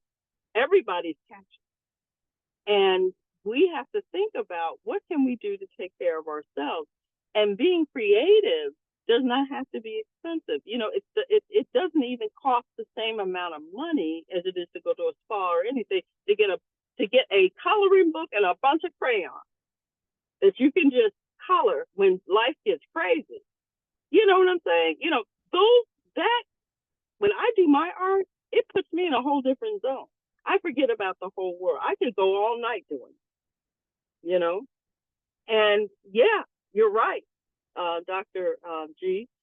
You know, our generation, you know, we were encouraged to go into the sciences, the business, you know, engineering, and, you know, to do all the things. And we were the first generation that really benefited from, you know, all the things that our parents and, you know, folks, they were boomers, or, you know, my parents happen to have been the silent generation. But, you know, all of them, you know, really worked hard to get us to the place where we did it. You know, a lot of us did it. You know, we got out there, we made our money, and we did all the things. But a lot of us happened to let parts of our real selves go. And that part was creativity in many of us. And it was not seen as something that was valuable and, you know, worthwhile to do. It was just a waste of time in some cases. So my thing is, it's not a waste of time. You're adults now, own that. Give yourself permission to be creative, to exercise that. And even if you didn't think you were creative, if there's something you really want to try, do it. No one's telling you not to do it no more. No one's telling you that you can't do it or it's a waste of time. You're an adult now. You have control over you've done all the things. Now it's about, what is it that you want to do? And so this whole thing is about affirming who you are, affirming your creative, you know, muse, your side, to be all that you can be. And so I am proud of this book. It was released in May. I'm planning to do a virtual book club in the fall with this. And if you're interested in getting in touch with me or following me, you can reach me directly at Sharon, SHARON, at sparkyourcreative.com. You can visit my website at sparkyourcreative.com. And if you want to learn more about the book, /book. You can follow me on the socials. I am on Facebook at Spark Your Creative Coach. And I am also on Instagram. That's usually where I hang out the most, at Spark Your Creative. And I will be doing a mini book tour. I plan to, if you're in the DC area, I will be doing a tour, doing some activities in Alexandria, Virginia, in Bowie, and probably some more locations. I will be, if you're on the coast of Georgia, if you're in the Golden Isles, I will be in St. Simon's Island in October. And I also, for those of you based in the Raleigh-Durham area, which is one of my favorite parts of the world, parts of the country, I'll be there in late September. And all of that's on my website. I appreciate the opportunity to share about my book and, you know, my so-called ministry with y'all. And I look forward to participating in more opportunities through this group. Again, my apologies to be in my vehicle today, but I am, you know, again, you know, I'm about my commitment, and just so glad to be a part of the dialogue, albeit briefly. But I hope to hear from you, and would love to get some feedback on anything, and particularly of the book. So thank you. Thank you, Sharon. Thank you. As long as you're cool and relaxed, we're good. Because, you know, it is hot around the country. Word. It's cool. God, it's hot here. Yes. I'm sad that you were in the pool, but relax. That is good, because some of us are in the 90s and the 80s, and I just want everyone to be safe and comfortable. So thank you for joining us. Thank you. All right. So I'm going to open up the floor to everyone just to kind of give your feedback, because we have some people that will be watching published and not sure which direction to go. And this group has a mix of some people that self-published and some people that did publishing houses. And I want to know, if you did self-publishing, why? What was your why? And if you used a publishing house, what was your why? Why did you go those different routes? Anybody want to start first? Dr. Donna, you still have want to go? I'm sitting here trying to be quiet now, right? Why did I self-publish? Because it was an idea and I didn't consider myself an author. And I didn't do it to make a whole bunch of money from the book sales. I did it because I wanted to have the information in a way that would be helpful with my other pursuits, if that makes sense. And so that's what I felt, and to be honest, that's what I felt confident doing. I didn't feel like I had any business knocking on a publishing house's door about a book, because it was just kind of a check mark kind of thing for me, not a I'm not going to say it wasn't a serious pursuit, but it wasn't a professional pursuit as an author for me. That's what I would say. Miss Newton, you had your hand up too. That's good job. Good answer, Dr. G. Good answer. Yes, I self-published because, as I said before, I woke up out of my sleep and wrote the first "You Are Powerful." Then I wrote Companion Guide to You Are Powerful. Then I wrote You Are Powerful in Action. So this is actually the relaunch, but it's the fourth book. And that process led me to where I am now. And also, I felt like I couldn't hold it. I had to get it out because there were people who needed it. And when I heard youth say, well, a brother and sister twins got one, and they told me, we read your book and we learned we are powerful. So we went to the karate. Yeah, Sharon, you need to mute. Sharon, you need to mute. Yeah. Can we make sure you mute it? Yeah, they told me. Anyway, we went to the karate championship for the region, and they won second place because they read the book. And then I had adults saying, this is a children's book. I need this as aspirational devotional for me for my daily during the day, every day. So I was correct in that I didn't want to hold it while I learned the process. But also for me, to self-publishing was what I needed at the time, and also now, because I have people calling me, at least 3 or 4 people a quarter, saying, can you help me publish? So now I know what to tell them. And then I have colleagues who have done publishing houses too. So as I have clients and customers ask about what did I do, if their goal is to work with the publishing houses, I'll have that perspective when I get to that point. But that's the reason I've self-published first. Awesome. Thanks for sharing. Mr. Jean-Pierre, you want to share as well? Yeah, I'm just Josiah Jean-Pierre. I went to the self-publishing route just because I felt like I want to own the book 100% on me. I didn't like to think that another company could, own a portion of the book or get fees of the book sales. And not only that, but in a publishing house, I didn't like the fact that I couldn't go to a KDP account or on my own back office to order books directly. I have to go directly to the publishing house. So by looking at the pros and cons for me, owning 100% ownership of the book, having more controls of payouts and royalties, and my vision was not, doing all publishing house or big platforms. It was just really like, okay, I want to impact my local community. And if people are like, hey, can I get a book through you directly? I had the power to order it without reaching out to a company to get the book directly, to get it shipped out. So I feel like for me, it was more beneficial for a self-published route just because I was looking at it more on one, ownership, control, and where can the book go.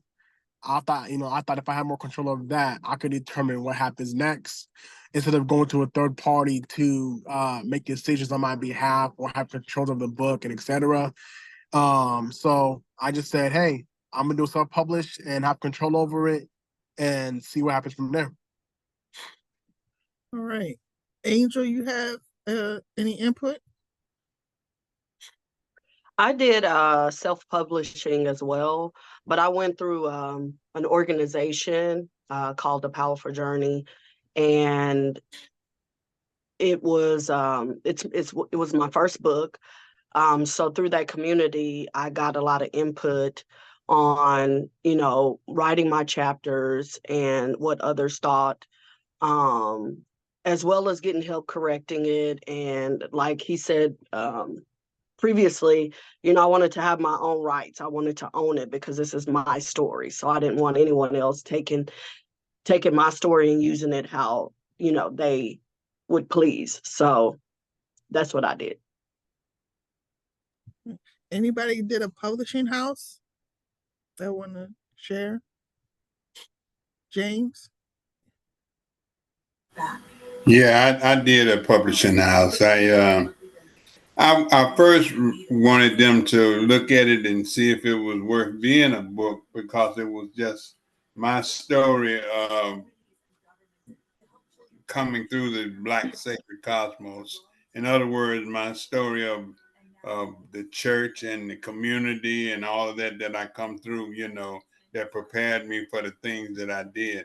And they said, yeah, this is good. We'll publish it if you want us to. And I said, have at it, and that's how, we got connected to a publishing company. So far And as I also did, sorry, Go Kim, ahead. go ahead. No, go ahead. No, I was gonna say that I actually did go with the publisher, a more traditional publisher as well.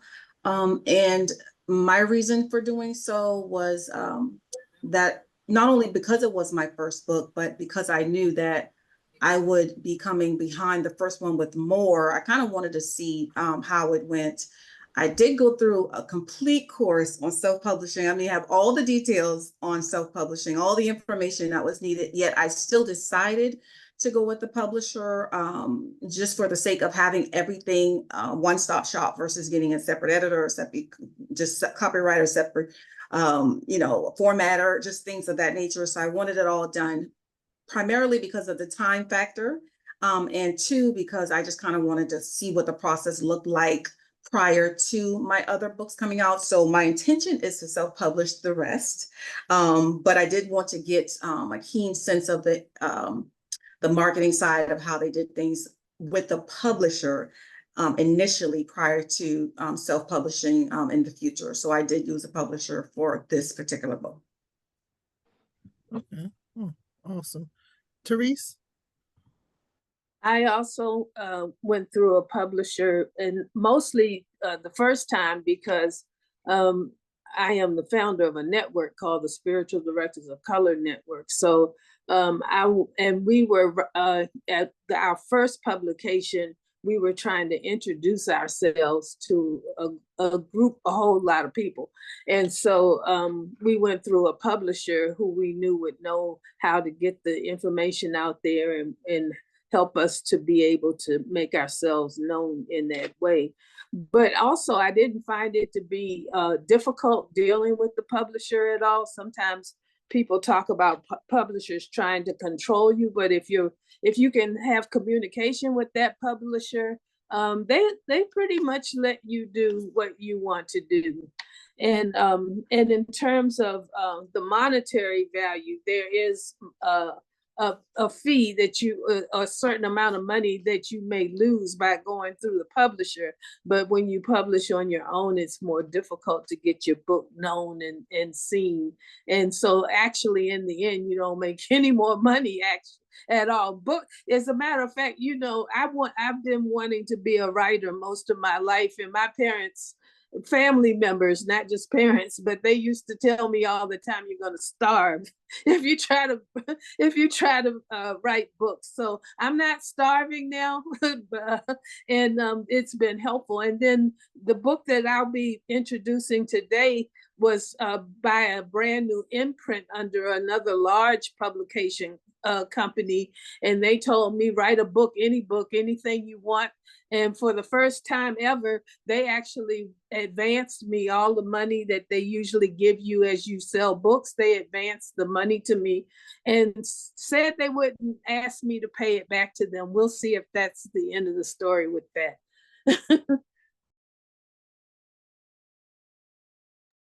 Right. So anyone have any challenges in the self-publishing world? What are your challenges being a self-publisher since you didn't go through the publishing house?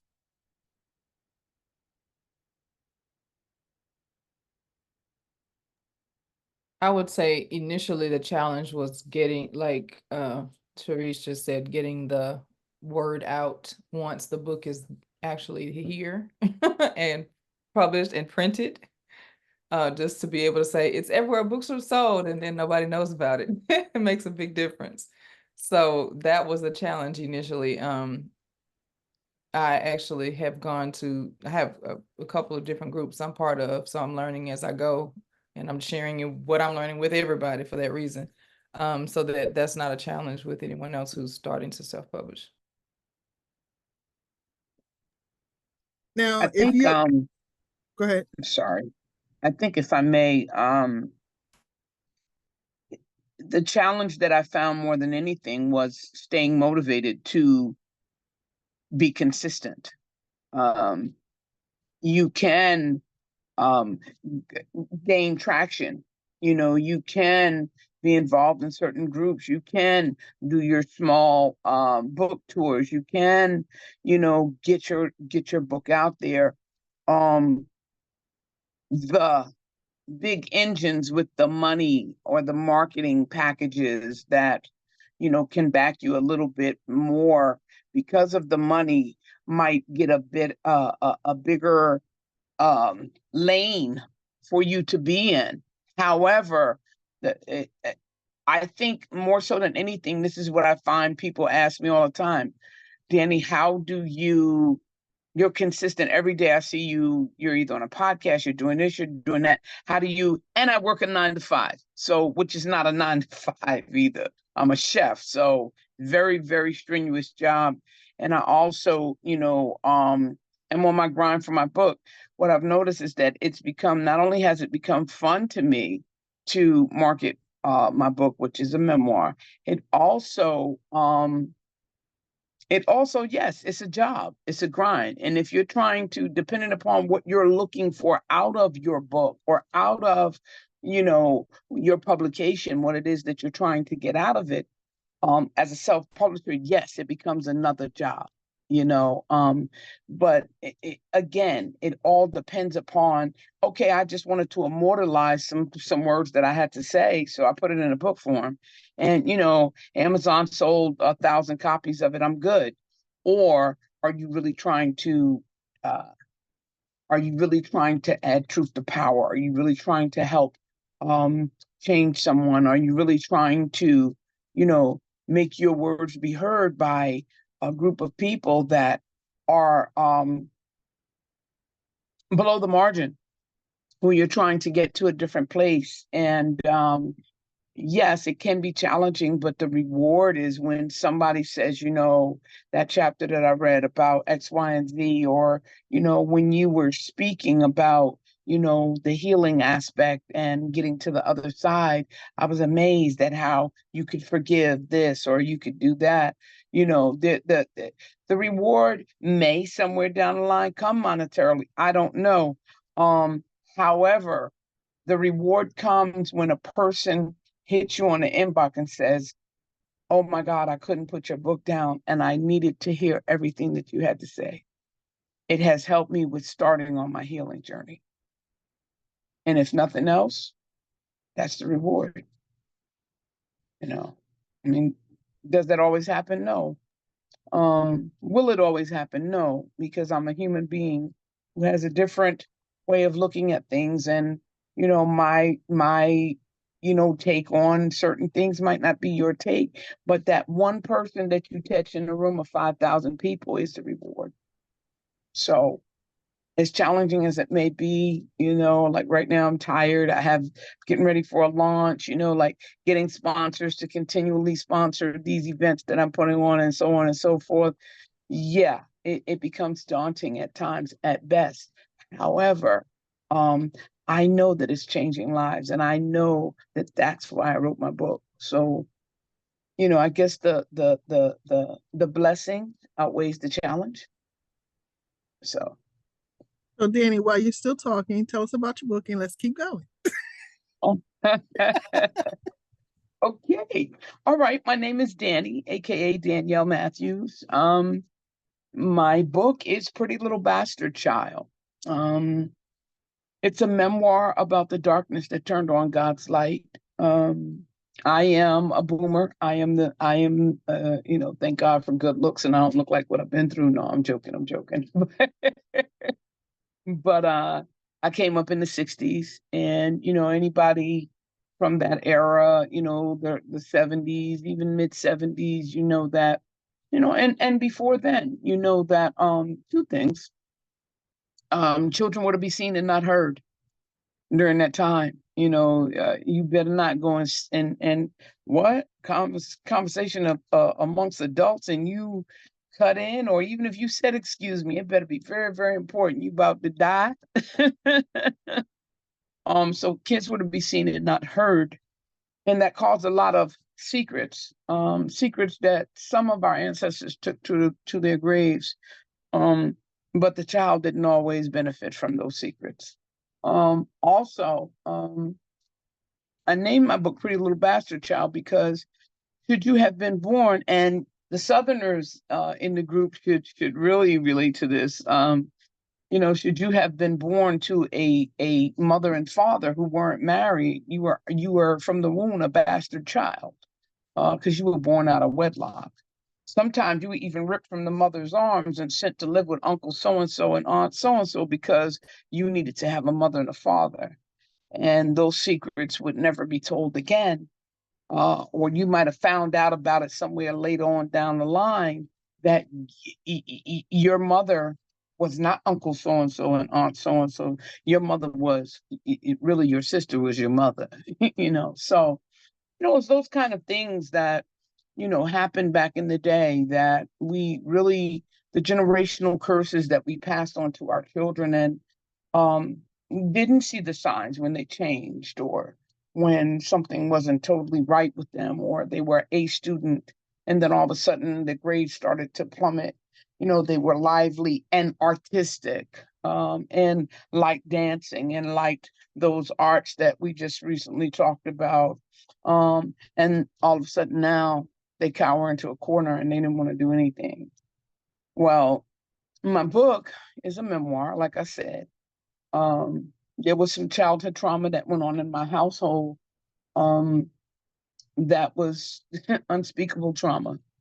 And that particular trauma, coupled with some dysfunction, major dysfunction, a functional alcoholic as a grandfather, and a totally codependent mulatto grandmother, and a mother who was a young parent who had her own issues, were the concoction which caused the recipe for me being a total misfit most of my life. The blessing is that, God can use, he has no respect of person. So that higher power, or whatever that power is that's loving and caring and greater than, yourself, is no respect of persons.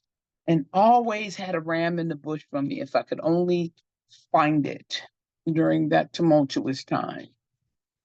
So moving forward, this time last year, I had relocated to Delaware from New Jersey for work.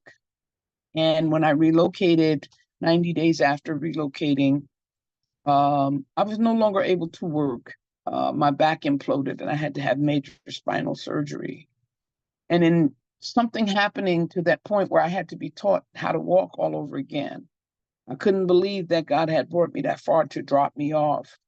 Now, mind you, in the process of moving my whole household to a total different state, you find a lot of stuff that you had misplaced.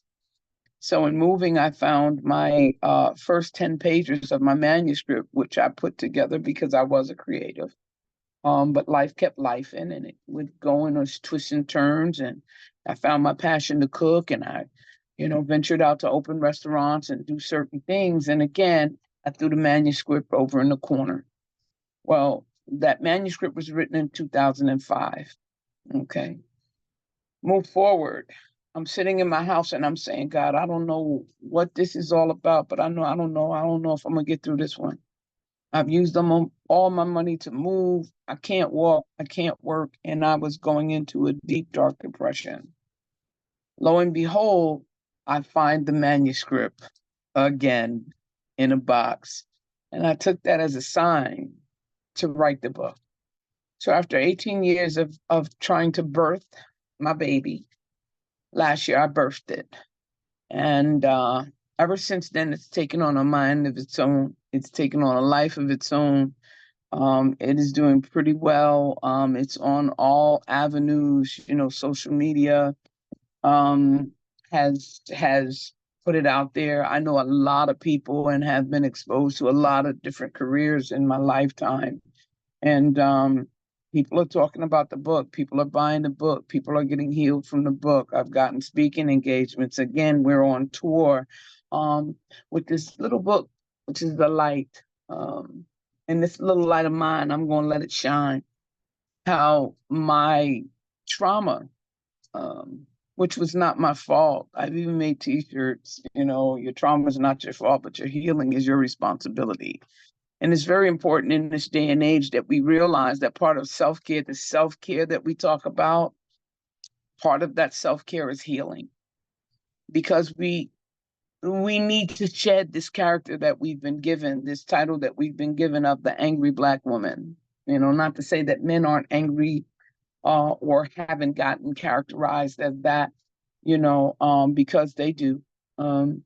But there's a reason behind these feelings that sometimes people are running around bleeding out on people that didn't cut them.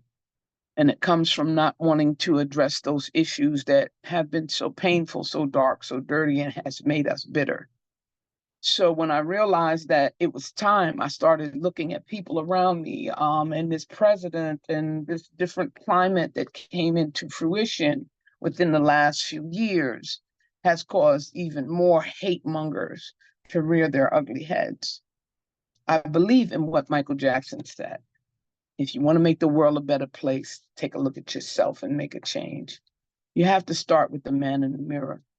You want to see a change, be the change that you want to see in the world. And it all started a little bit before the book, but now that I've written the book and I've exposed some of the family secrets, of course, everybody hates me, but I don't care. It was time for me. Not only was it cathartic to get the word out there, to get my truth out there, to let someone else know that is struggling with dealing with pain, dealing with trauma. Some people aren't, even still to this day, again, like I said earlier, though we have walked into this place where therapy is a little bit more accepted in the African-American community than it ever was.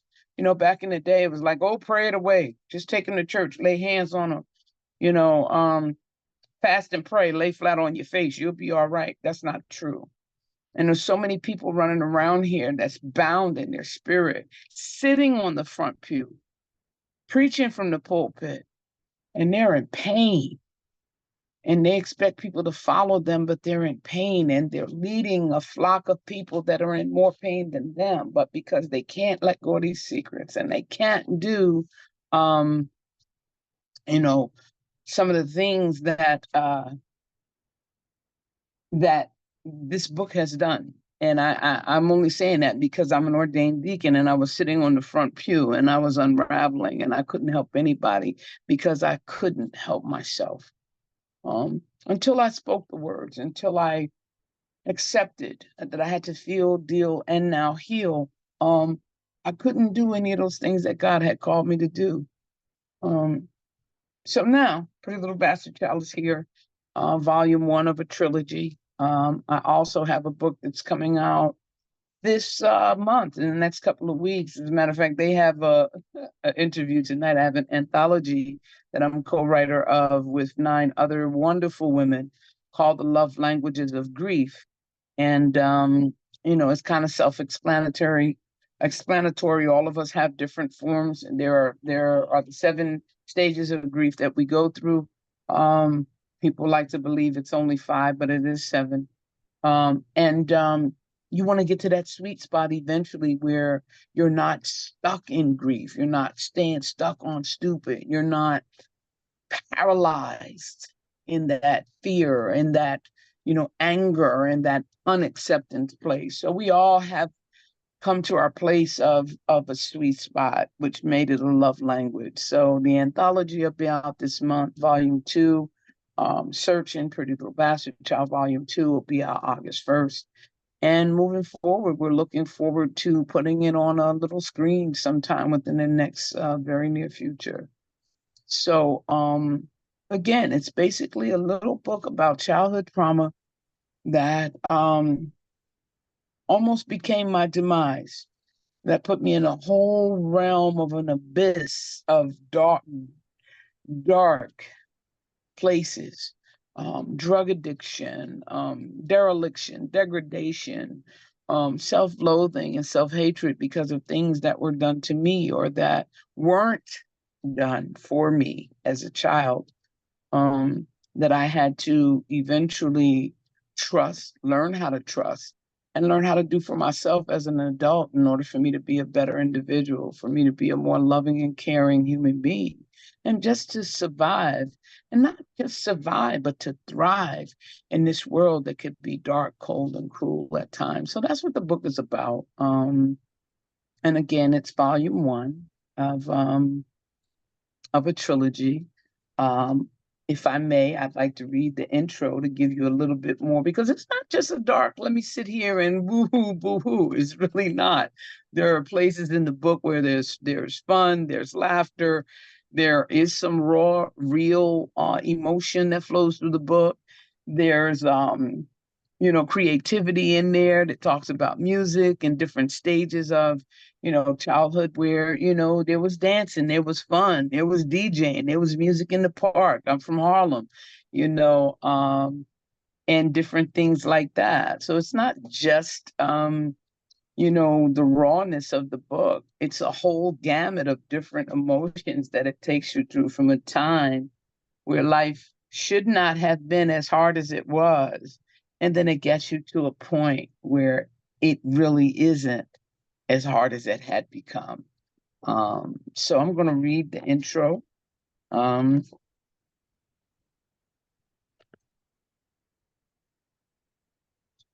And it goes as follows. I am a woman of a certain age, and I should have memorized it by now, but I haven't. So, the 60s was a time of change in America, both good and not so good. The Vietnam War was culminating, and the peace movement was in full bloom, thanks to Dr. Martin Luther King and his nonviolence quest, and, of course, the sit-ins that started to resonate, as well as the civil rights uprisings. Up in Harlem, New York, a child was born, a child, female, whom would soon become an incest survivor, a drug addict, and last but surely not least, a lesbian. Yes, lesbian, that dirty little word that good little Christian folk couldn't stomach and still can't, most of them to this day. Nevertheless, here I was a very fair-skinned, brown-eyed bastard child with all the trimmings of a full-fledged misfit. My mother, an aspiring singer with a beautiful voice, might I add, was the side chick to my father, who already was married with a son. So these dreams had to be put on hold. They had to be delayed. She was forced to get a job and take care of 2 kids, both, as the old folks used to say, out of wedlock. In other words, she wasn't married. Oh, and did I say by 2 different baby daddies? Yeah, my father, he's got a whole chapter of his own. So we'll get back to him a little later on in the book. Both were gifted musically. So music ran in my blood and was always on, playing in the house somewhere. But like most Black families of that day, my family had a great deal of dysfunction, along, excuse me, with many other secrets. Those secrets went to the grave with the ancestors. We were not short of any by any means until now. No one spoke of them. And you know what? I'm spilling the tea. All the tea. So here we are, a pretty little bastard child with long Shirley Temple hair, with long Shirley Temple curls and eyes. I can't see with my glasses on, y'all, forgive me.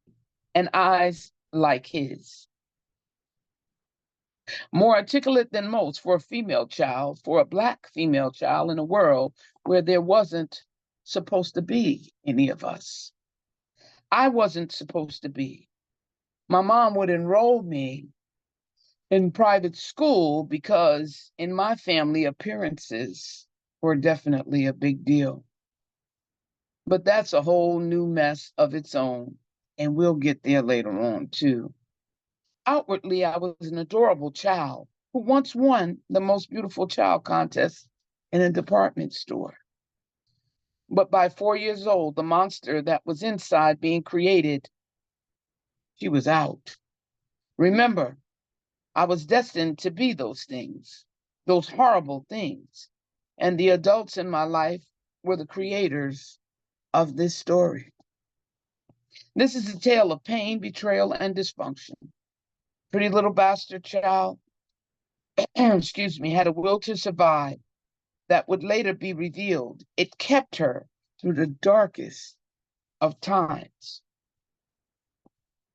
The road to redemption is not always the straightest path.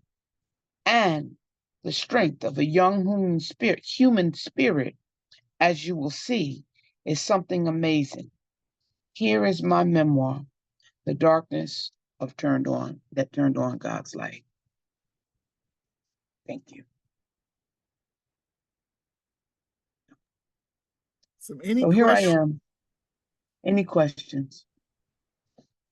I don't have any questions, but I mirror your story a lot, just a younger generation. So thank you for being vulnerable. You came up in a time that my mother did, and those secrets are still being held. And I honestly think that I'm getting the repercussion of it. Mm-hmm. But in her head, because she has forgotten about it or put it aside, God has fixed it. And that's not the case. And it's very hard for me to try to tell her that because I'm the child and I don't know what I'm talking about. So thank you for being very vulnerable with your generation because it's not talked about enough. And I can't wait to read your book. I appreciate that. That's awesome. Thank you so much. Welcome. Thank you so much. And the thing is this, unfortunately, the timing, people say, oh, well, what made you write the book, Danny? How could you, be so honest and open? Because people want real. People are tired of lies. People are tired of believing the lie. People are tired of sitting in their parents' and their parents' parents' generational curses that are still affecting those generations down the line that had nothing to do with nothing. But again, that place of bitterness causes you to bleed out on people that didn't cut you. And that's part of the problem. I have a family member that actually came for me and said, they're actually upset with me. And, not that I care, because the last time I tried to pay my bills with somebody's care and concern, the rent people and bill collectors looked at me like I had lost my mind. But they had actually said to me that they were upset with the fact that I chose to tell everybody's that I chose to deal with the situation the way I dealt with it. And I'm like, I could see if I was dropping names, or if I was, putting faces to names or something. I did nothing but tell my story and walk and speak in my truth. And if that made you feel a way because you felt that by you not talking about it, you were protecting your kids, shame on you. Because it doesn't protect those younger ones. It actually hurts them more. So, any other questions? Danny, tell us a little bit about the tour. You're going on tour and where you're going to be at next. Tell us a little bit about that. Oh, yes. Well, tomorrow morning I leave for Atlanta, Georgia. I'll be down in we work space down at 1650 Marietta Boulevard in Atlanta. I'm working also with a young lady that you guys may or may not know. She's from The Color Purple. She actually did the review, one of the reviews on my book. Elizabeth Withers from the original Color Purple on Broadway, who played Suge Avery. We're putting together Orlando, Florida, prayerfully towards the end of September. I just did Source of Knowledge Books in Newark, New Jersey. And I'm looking to working with this young lady by the name of Kim Oglesby, who lives right around the corner from me, basically. And I didn't know we were that close, but like literally we're like 35, 40 minutes away from each other. So, I'm looking to, do a couple of more things. Like I said, I'm working on the anthology. It'll be out. My book is available on Amazon. It's available on Barnes and Noble Books. It's available on Lulu. It's available directly from me. We have a TV show that we're getting ready to pull the script that should be coming out within the next 6 to 8 months on a new streaming service. And volume 2 will be out in August. So it's a lot of amazing things going on just because I tried to let this little light of mine shine. And that it is doing. So it's coming to a town near you. If you know somebody that needs to hear about healing and getting, through, the trauma of any type of abuse. Abuse is not cool in any avenue, whether it's a heterosexual relationship, whether it's a mother-daughter, whether it's a friend, whether it's a sibling. If there's an abusive situation that's gone on for generations, if there's a disrespect or a dysfunction that you guys can't even sit and have Thanksgiving dinner together, that's a problem. That needs to be healed. That needs to be dealt with. That needs to be not swept under the rug and just tolerated. It will never get better if someone isn't the bigger person and says, no, we got to do something better. So. Newton, did you have a question for Danny?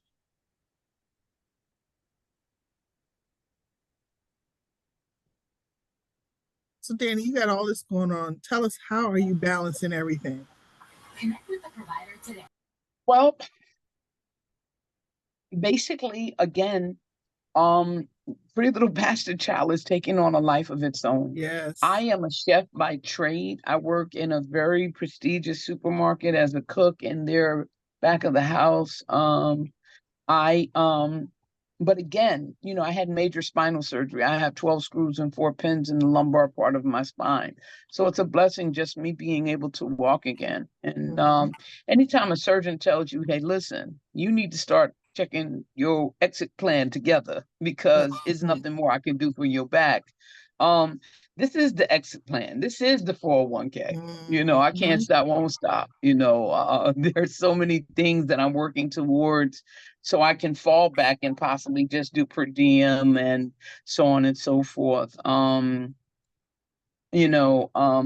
Self-care is very important. I meditate, I pray. I am one of those people that's in therapy. I do take a pill for some of the trauma. I mean, if you've gone through trauma from the age of 4 all the way up to 24, there's some damage there. And it's not something that you could just sit around and say, okay, God, I'm going to trust you to remove it. No, there's some work that you have to do. So I do that work in order to smile every day, in order to put up a positive. I've seen you check in on some of my pages, I think here lately, Kim, where every day, if not 3 to 5 days a week, I put up a positive affirmation. I make sure that I'm telling people to remember to smile. It don't cost you nothing. I was able to forgive so first of all, I was able to ask for forgiveness so I can forgive people, so I can be a better person, so I can spread more love and more joy in this place that we call Earth. And if we won't stay here for any longer, there has to be some positivity to outweigh the negativity. So it's just important, when I get too busy, I book a flight. I don't drink, I don't drug, I'm in recovery, but I play some good music, I tap my toes, and I book a flight and I go lay somewhere. Nothing wrong with that. Nothing wrong with that. I try to get a massage when I can. I want to get back to the place where I can trust somebody to do my back, once a month. And again, I talk to people all the time. I do not hold anything in. I can't afford to. That's a luxury that I don't have. So yeah. Any other questions? Danny, have you reconciled with those people who hurt you? Well, let's just say this. 1, 2, 3. What I did do, okay, and it wasn't intentional. It just so happens that God's timing is everything. The two major people in my life that were supposed to be teaching me how to love, how to trust, that I could be anything, that instill nurture confidence and all of that stuff in me, were the two major players who harmed me and taught me how to distrust. But it just so happens that I put the book out, right? And they're sleeping in their grave. But before they left this side of eternity, I was able to be daddy's little girl for one day in my life. I was able to forgive. I was able to get the apology from my mother and my father, and they both died seeing me clean and sober. So that in itself, and I finally, after years of abusing myself, finally got to hear my mother say, I don't care who you love, as long as you don't go out there and abuse those drugs. That was the apology that I was going to get. And the beauty was that I was sober enough and I was knowledgeable enough in mental health and in emotional health that I knew that that was the only apology I was going to get. And I took that as I waited all of that time just for her to tell me she loved me just the way I was. And I was never going to get anything more than that. And that was enough for my soul. That was enough for my spirit. And that was enough for me to forgive her. So I have made the four major players in this book. Like I said, I don't know where two of them are, but I know my mother and my biological father. I made peace with them. They made prayerfully, they made their peace with me. But the unfortunate part was I had to do my healing in their absence. So it wasn't like we could go to group therapy together and we could do this family thing in kumbaya. And it was like, whoa, whoa, whoa, whoa. And I can honestly say to this day, I love my mother and I love my father. And I miss them tremendously. And I wish we could have gotten to the place of healing together so I could just be their daughter and they be my parent. That didn't happen. But yes, I am in a place on a daily basis. Healing is not finite. Healing is infinite. But what I do know is that on a daily basis, I am able to say, thank you, God, for both of my parents, the good, the bad, and the ugly. Thank you, because without either of them, I wouldn't be here. Right. And I'm pretty okay with, the way I've turned out. And I strive every day to be better than I was the day before. So That's beautiful. thank you. Thank you. All right. Any other questions? Because Danny, she got to catch a flight and pack. Any other questions? I do. I'm getting ready to get out of here, y'all. I got the pack. But you can find me on Instagram. You can find me on Facebook. I do have a TikTok page, not that I'm ever on there. I have a website where you can get the book. I am a part of the Black Authors Association. I'm in a bunch of different author groups, and you could always inbox me, Danielle Dubois Matthews on Facebook, at authordanny.d3 on Instagram. My website is www.danny, and that's DANI, short for Danielle, DANID, www.authordannyd.com. You can get the book directly from me. If you put in Danny up there or Author Danny, my face is gonna pop up. I haven't found too many of us on social media. So yeah, there you go. That's it right there.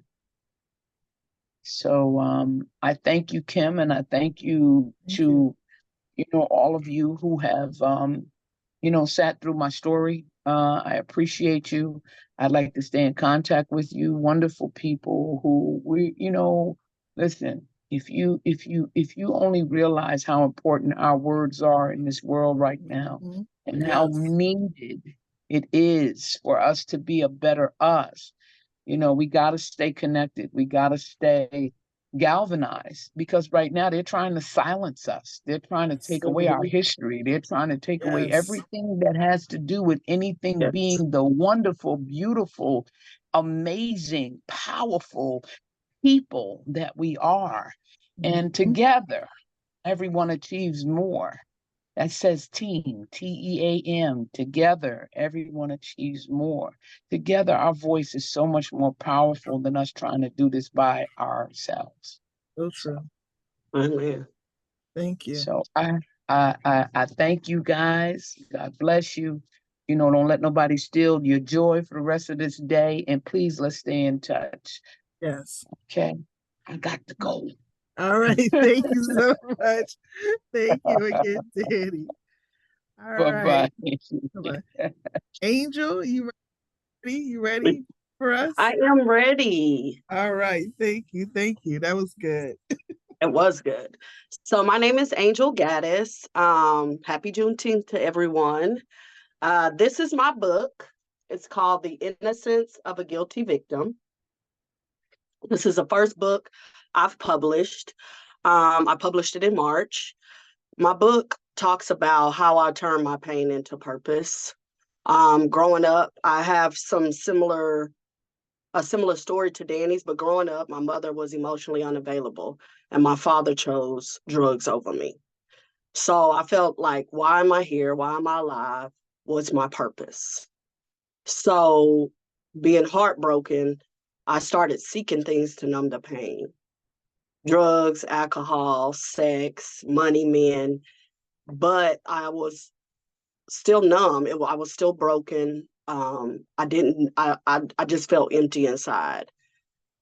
So growing up, my mom raised me in church, but there's a difference in going to church and hearing the word versus knowing and understanding the word for yourself. So then I built a personal relationship with God, because I knew at some point I could possibly die just from the alcohol, just from not caring. My health got bad. My doctor was scared. I had a daughter during the time of my alcohol addiction.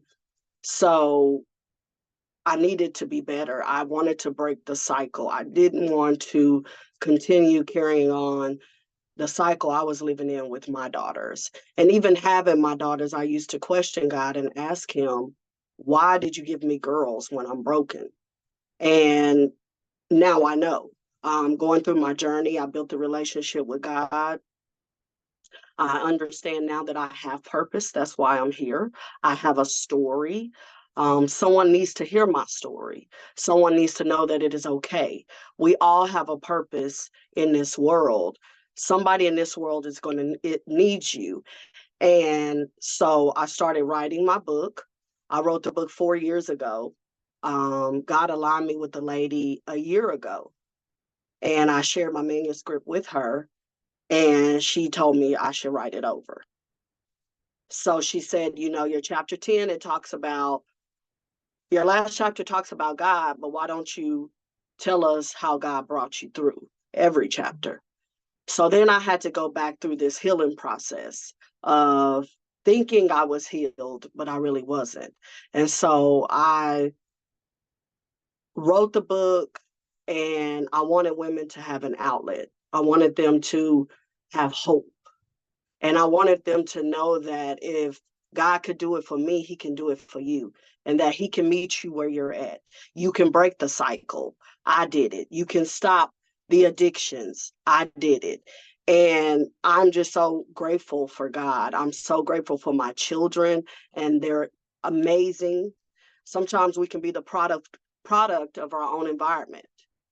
And being that my oldest daughter saw me go through the addiction, she could have turned out the same way. But the prayers and, you know, communicating, opening up, talking about it, sharing our feelings, it brought us to this place where now I have a junior in college who's going to school for film directing.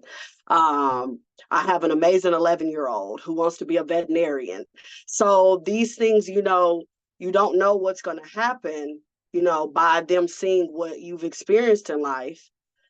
But there is a God, and he knew all along that I needed those 2 girls. He knew all along where he was going to bring me to. So now I just want to share my story across the world. I want women to know that they have purpose and that they need to find their purpose. And as long as you are still here, God is not done with you.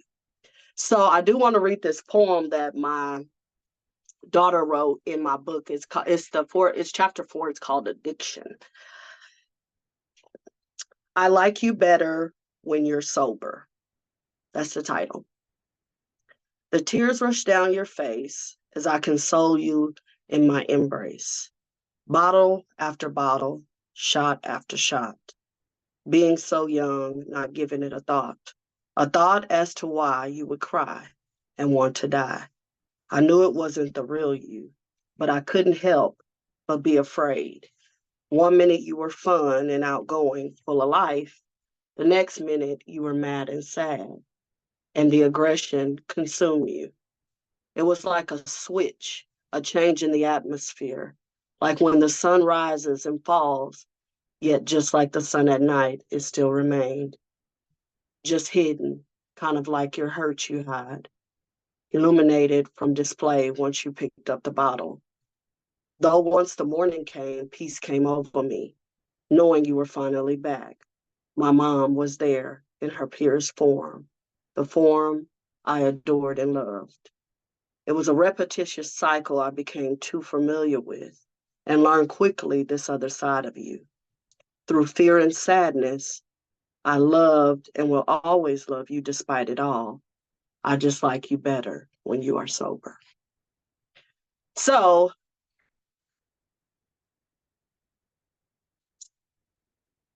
an addiction, and this is just my definition, addiction doesn't go away, right?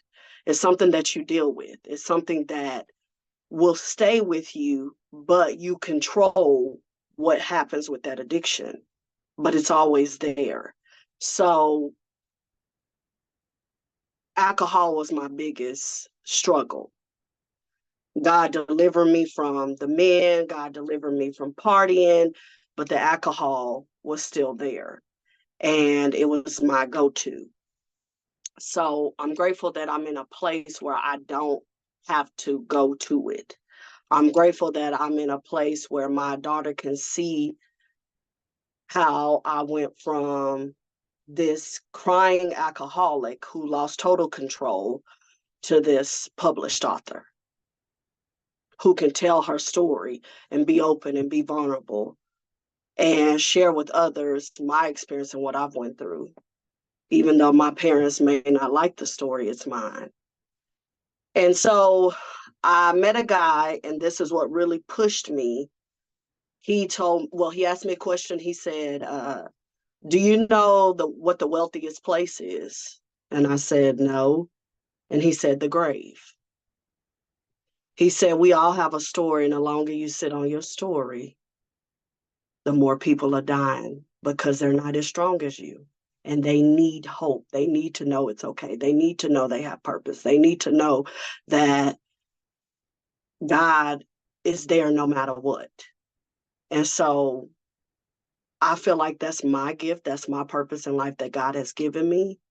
And the devil has tried to take me for a long time since I was a little girl, but God has covered me, and I'm very grateful. So why not do it God's way? Why keep going off the plan that I have and I'm not getting anywhere? So why not align my plan with God, share my story so that I can help women and also bring people to Christ? All right. That was awesome. I had to make sure I was silent because that poem was really, really, really great. Oh, yeah. I almost cried. I always do. Any questions for Angel?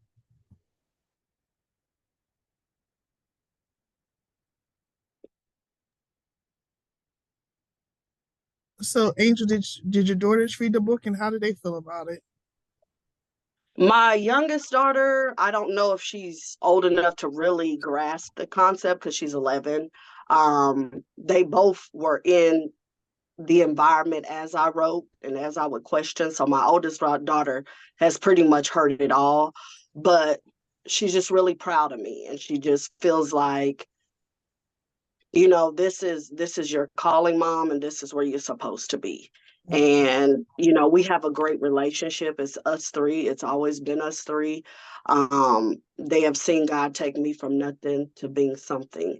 And so our spiritual life is amazing. The love we have for each other is amazing.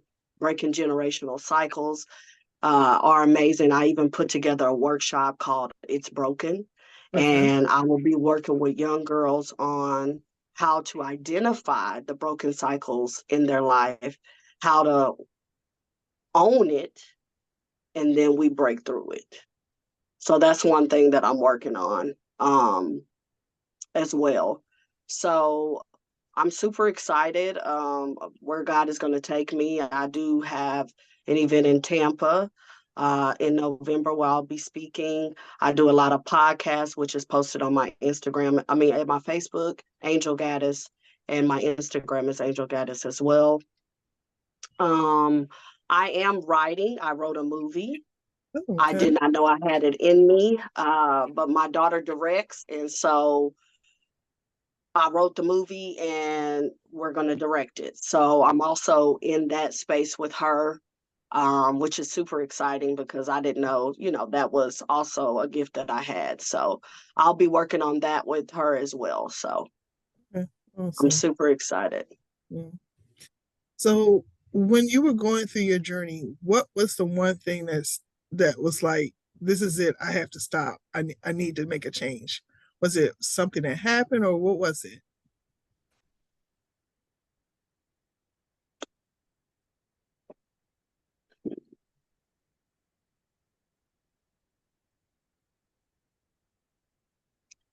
I really think it was at the time I had a life coach, which was years ago, like before COVID. I had a life coach, and breaking down the parts of your life, like I was tired of crying. I was tired of being sad. I was tired of replaying in my head what my grandmother used to say, that I would never be anything, that I would have a lot of kids, that I would never get married. I was tired, and I had this power. I had this gift in me. I had this strength, and I didn't know how to use it. Right. But I was just so tired of the same routine with the same results over and over. And I think really it was my children, because I didn't want them to hurt the way I hurt. And I was always the daughter or the family member that wanted to fix everything and everybody. And so here recently, God took me to the three people's homes that I felt like if they would have stepped up, my mother, my brother, and my father, that I would have been a better person. But when he took me to each one of their homes here recently, it was a stay of no more than 4 months. He showed me why that wasn't the case. And he showed me that it was him that kept me. And he showed me that you're stronger than them. They need you. And so once I got to that place of forgiving that little girl inside of me and understanding that I was just lend to my parents, but unfortunately, maybe y'all didn't do what y'all was supposed to do to take care of me, that doesn't stop the purpose that God has for me. And I have to keep going back to that, because that's my reminder of not to ever give up. You can't give up. If he don't give up on you, why would you give up on yourself? And he brought you through all of this. Even some days I cry because it's like, I can't believe I'm even here. I should be dead. I was at stroke level, going to the doctor, didn't even know it. My doctor said, I don't think you're going to make it. And now I'm here 40, and I'm here, and I feel great, and I'm in a better place. It's a marathon. You continue to keep going, make your changes. I'm changing my mindset. He's removing people and things from me. So I'm just super excited. Awesome. And so tell us again where we can find your book, and do you have a copy of it you can hold up for us? Yeah, I do have a copy. Okay. So this is my book. Is that you on the cover? It is me. Awesome. I'm actually on Amazon. You can pull up Angel Gaddis, and that's it right now. So I'm kind of new to everything. So I'm trying to get my feet wet, trying to figure out, the website and all of that. So it's just baby steps right now. I'm trying to market and brand, but I am on Amazon. And you can reach out to me to itsbroken2024@gmail.com. You can also reach out to me on social media, all platforms at Angel Gaddis. Yeah. Okay. Any questions? Any other questions for Angel? All right, thank you for sharing your story. That poem was awesome. Thank you. All right, so we're going to move on to Miss Fordham. Yes, thank you, Kim. Thank you. I have been blessed by tonight. I'm telling you, everyone is just blessing my soul. I'm just enjoying everything I'm hearing. So excited about being here. I'm Lakeisha Fordham. I am the author of Beautiful Lies versus the Ugly Truth. And it is escaping bondage and embracing freedom and truth. And I mean, everything Danielle said, everything Angel just said, it really lines up with kind of the purpose of why I wrote this book. There's so many things that is happening in our community. Okay, I am a minister of the gospel of Jesus Christ. I'm a lover of the Lord. I love the Lord. And I see not only in ministry, but in, every facet where I work, the kids' schools, things of that nature. We see that, especially in this time, we are overtaken by fear. We're overtaken by bondage. It's like it grips us in so many ways, not only us as Black women, period, people in the world. We are being gripped by so many things, and it makes us, immobile. It really stagnates us. It really it causes us to just be, just so frustrated with everything around us, and we respond in a manner, that's really truly not necessarily who we really are. So, Beautiful Lies versus the Ugly Truth sheds a lot of light on the ugly that is within that we deal with on a daily basis that's still yet beautiful to God as it concerns us. As you can see here on the cover, there is a vibrant flower and there's a dying flower. And I really wanted the contrast because when we look at this, of course, we're going to gravitate towards the thriving flower, the beautiful flower. But a lot of times the dying flower, which is what we feel like in our lives sometimes, is where true life is. Because we embrace freedom only when we walk in truth. And as Danielle spoke earlier in regards to her truth, wasn't able to move beyond anything until she was able to get out of the mindset of, this and accept forgiveness and be forgiven and ask for, it releases so much over us. And so I really wanted, the purpose of this book really was to shed light on us, to really understand that not everything beautiful is truth. Some things we have to walk out of and face those very ugly, dark things in our lives to be free.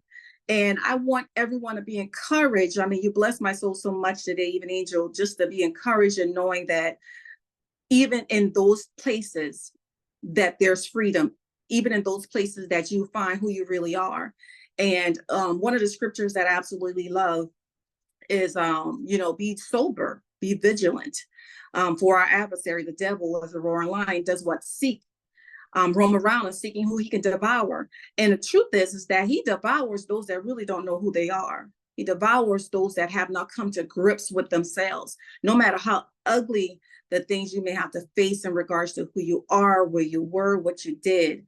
God wants to embrace you right in the ugly. He wants to accept you right there. And he wants you to find your freedom only in walking in truth.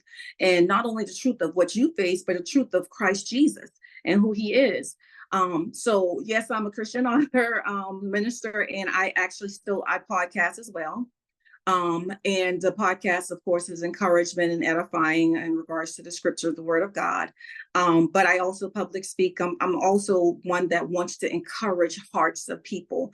So even though I know we're here about these books, y'all, the ministry that's going on right now is just encouraging. It just makes me so joyful to see how he's brought you through so many things. I mean, all of you, just to a place that you can actually be catapulted into your next level and doing the things that God called you to do. So it's really bringing me joy on the inside to see how many people have just really overcome the lies.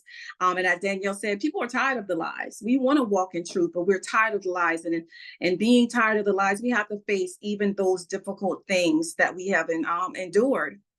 So another thing is that this is my first book. It will not be the only book, but I kind of did it backwards from a lot of you. I started with a very quick read. This is a very quick read.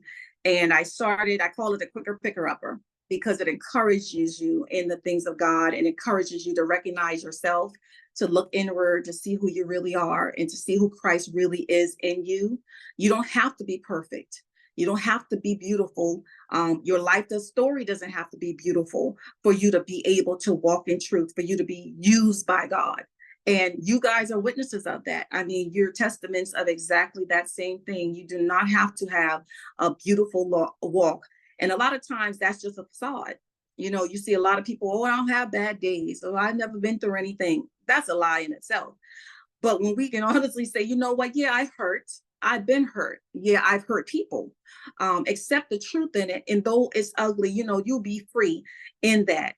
And so this was really written to encourage people that are bound, that feel like they can't make it, that feel like they have to lie and cover up the truth, that feel like they have to walk in bondage because the truth is really not pleasant. It doesn't have to be pleasant. Our lives weren't intended to be pleasant in some situations. We look at Jesus's life and it wasn't all pleasant. There were a lot of beautiful things that came out of it, but it was not all pleasant. But there's power in truth. And so that is really what the book is about. And so I really just wanted to encourage people just to know who they are and know who you are in God, know who you are in the earth, know who you are amongst the people around you, because you cannot be free if you're walking in lies. You cannot be free if you're bound by the lies that the enemy tell you and the lies that you tell yourself. So that's really the purpose of the book. In regards to what's coming up next for me, my second book, my date tentative date is January 2025 for my next book. That book is going to be a little more in depth in regards to life situations, things that's happened, things endured, just to kind of, it'll piggyback off of this, but this really was an opener, door opener, so that people can know that you can find truth even in the ugly things. And when you accept it, then you can really be truthful about the things that you've experienced in life. And so that's my tentative date, January 2025 for my second book. I am still doing my podcasting. It's a Facebook platform. It's called Phone Nuggets Podcast. And it's also on YouTube. And my co-host and I, we have just real life conversations about, life, about the truth of God, about the things that, we've endured and overcome. So it's really inspiring. And also I'm a songwriter. So I'm actually working with the production company right now to get my music published. I'm excited about that. It's, kind of challenging when you're thinking about composing music and all that, but I've been writing for years. And as a matter of fact, this book, well, a part of the book was actually placed in my spirit in 1998. And I knew it was the Lord speaking to me. I knew it was him because it was one of the most darkest times of my life. And he was speaking to me and I knew it was going to happen. I just didn't know when. But as with everything, God makes all things beautiful in his time. So wait on it. It's going to come to pass and it's going to be right on time. So don't rush anything. Just, let him work it out within you and it will happen when it's supposed to happen. In addition to that, right now, my book is on Amazon. It's also on Ingram Spark. I actually have my own website, www.lakeishaFordhamMinistries.com. There you can purchase the book as well. There you can get upcoming events. There you can see, you can actually message me in regards to public speaking and regards to ministry, to coming and just encouraging people. One thing that I do want to start working on is the a collaboration with some of the youth in the community in regards to either schools or events that we have, because I believe that our children, it starts with them. And if you can get them to really see who they are at an early age, when they get our age, they won't be so bound. If we can just get them to see who they really, really are in the earth and in Christ, they won't be so bound.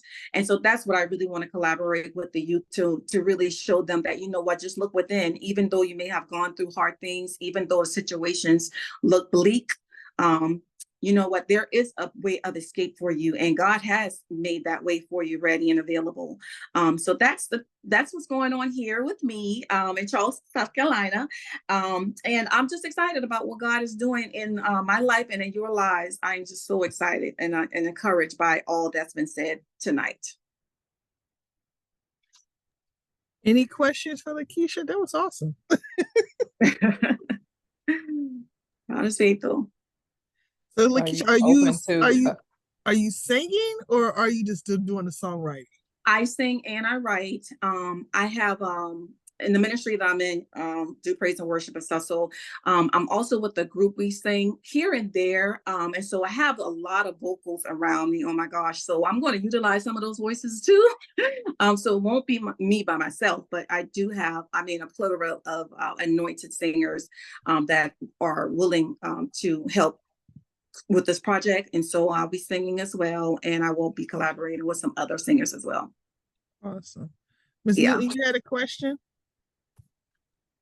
With the work that you're doing with young people, are you just working in your area or are you open to working virtually with others? Absolutely. So virtual has actually been a preference, as I see for a lot of people lately.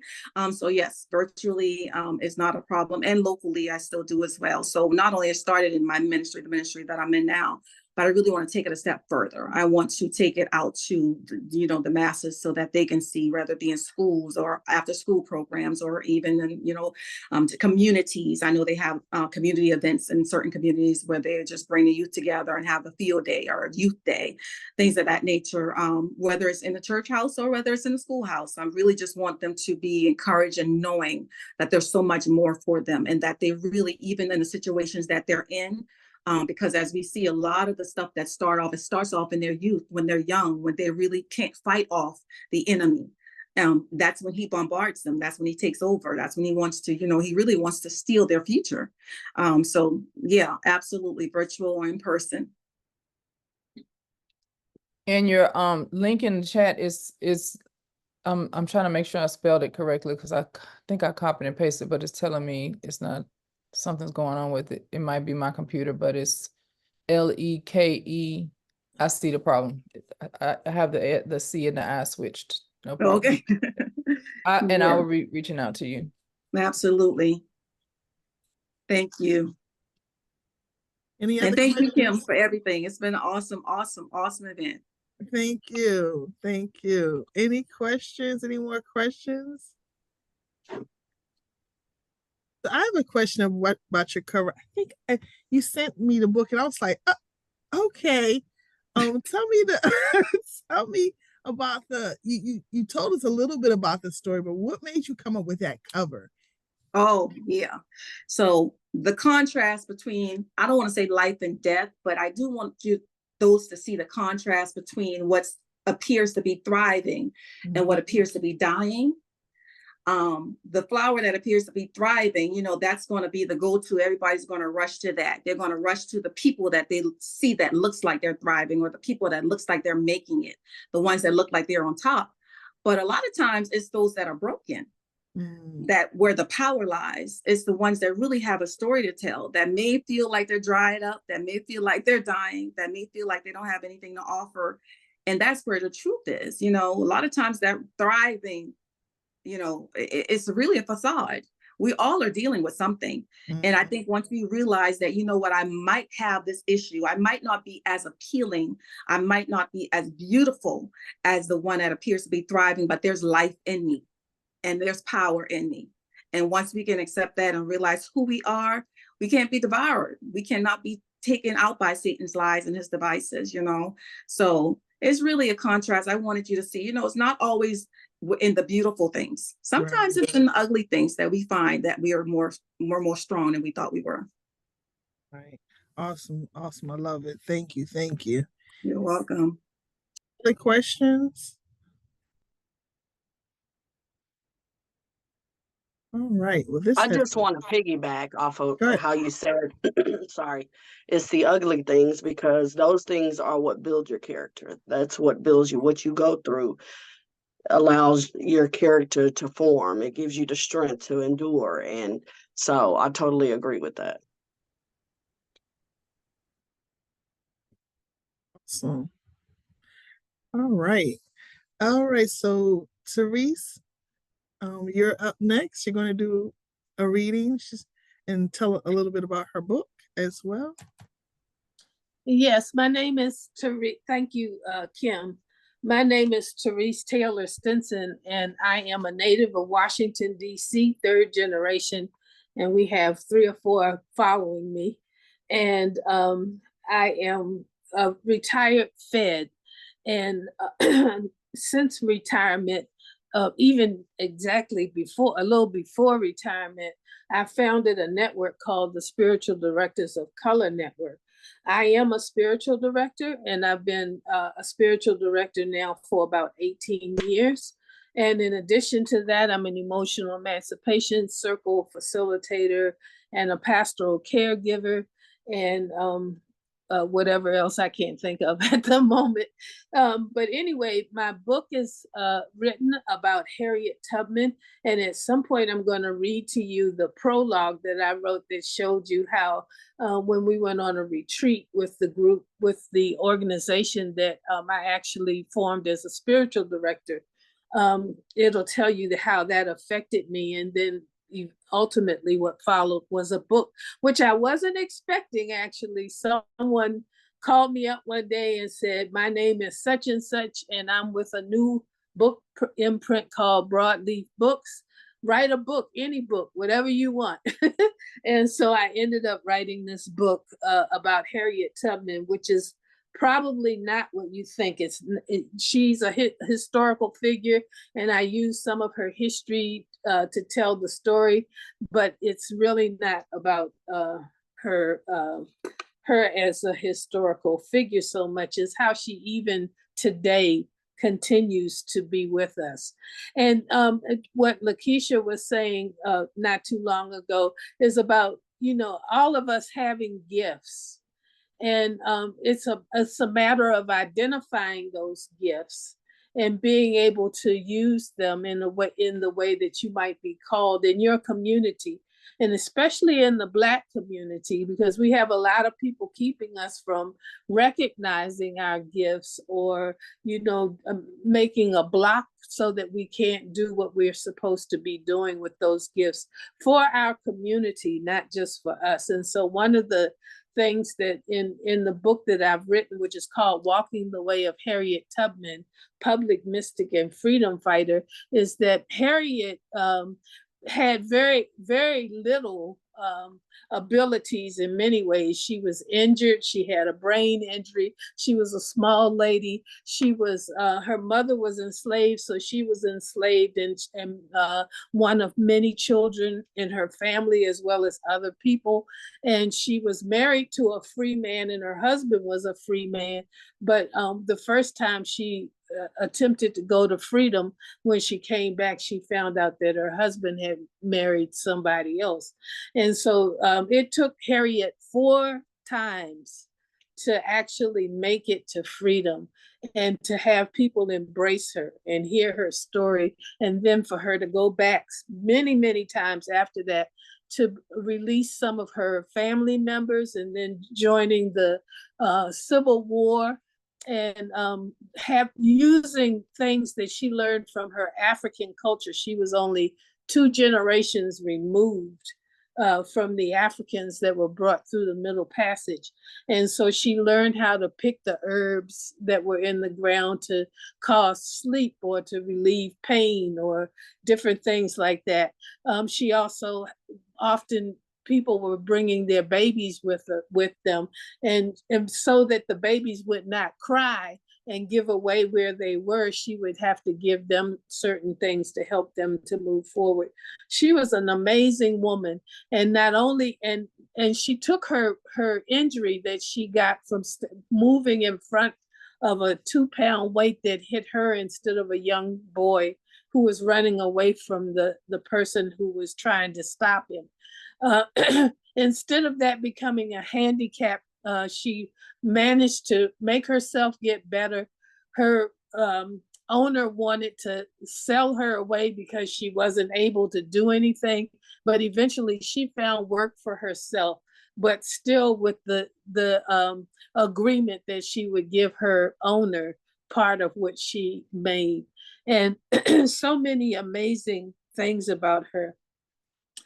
I have another favorite person in my spiritual development, and that's Howard Thurman. And actually, Howard Thurman is who I knew the most about first. And turns out that he's sort of related to distant family in my family. So once I found that out, I had to learn more about Howard Thurman. But what I want to read to you, and maybe some of you have heard it already, but Howard Thurman gave a speech at Spelman College not long before his death. And it was about the sound of the genuine was the name of the speech.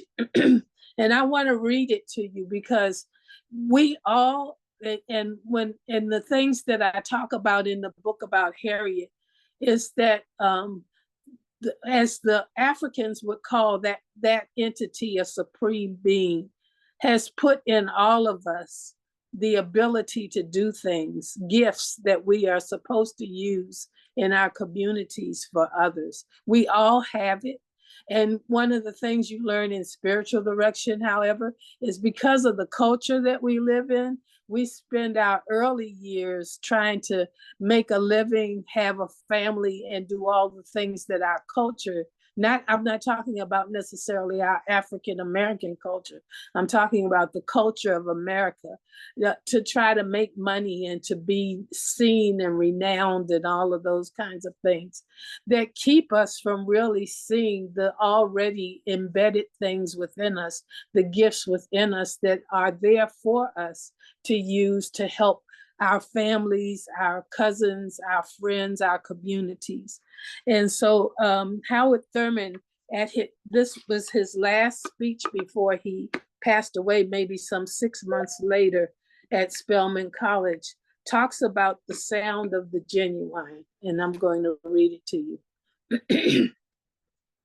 There is something in every one of you that waits, listens for the sound of the genuine in yourself. And if you cannot hear it, you will never find whatever it is for which you are searching. And if you hear it and then do not follow it, it was better that you were never born. You are the only you that has ever lived.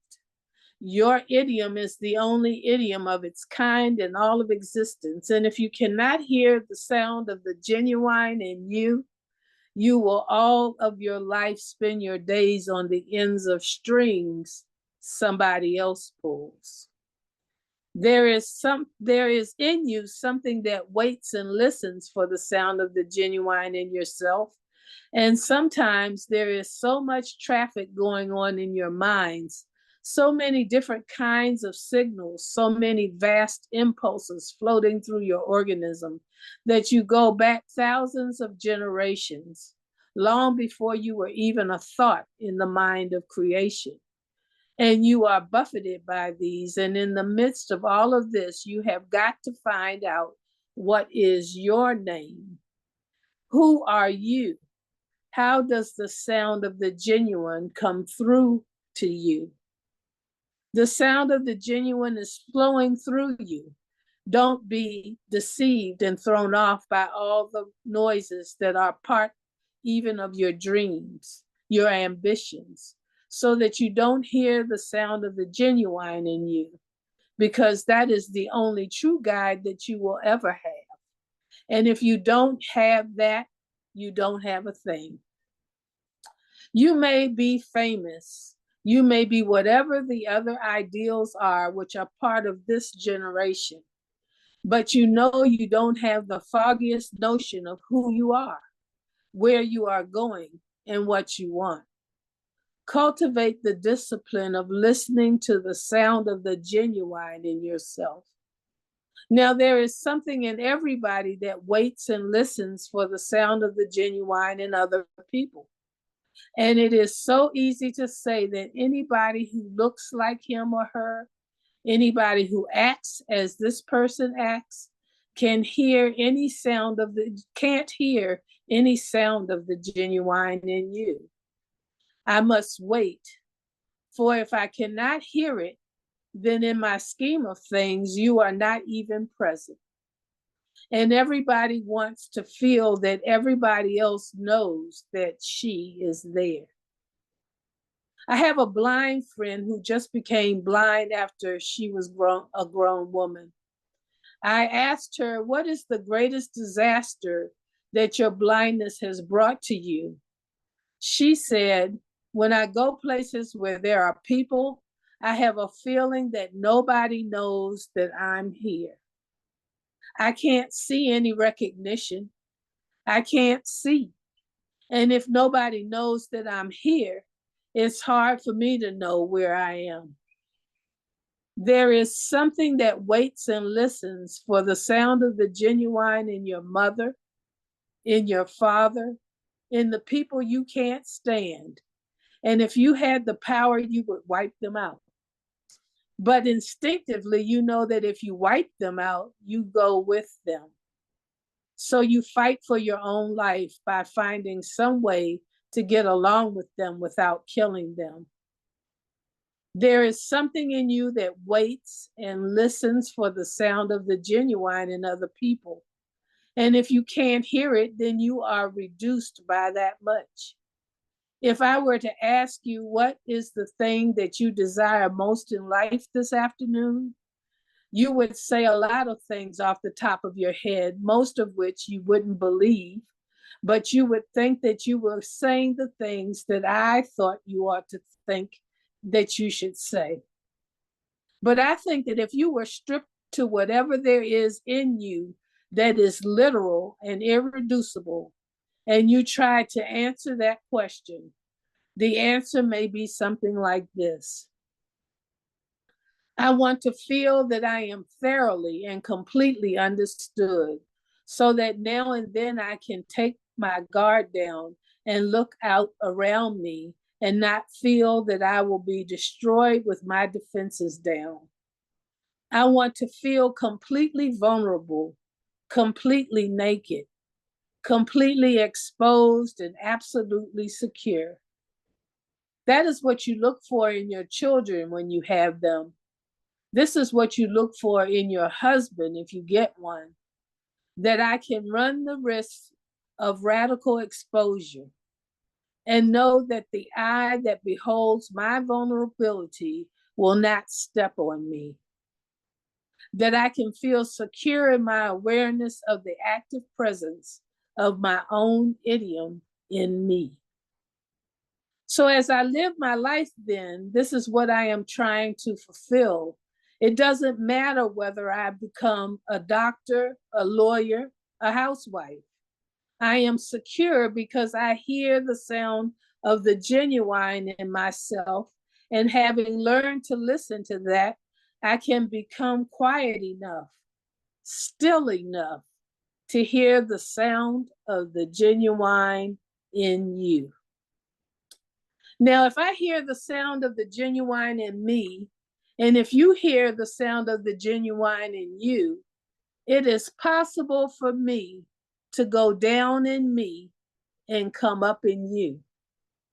So that when I look at myself through your eyes, having made that pilgrimage, I see in me what you see in me, and the wall that separates and divides will disappear, and we will become one, because the sound of the genuine makes the same music, harmony.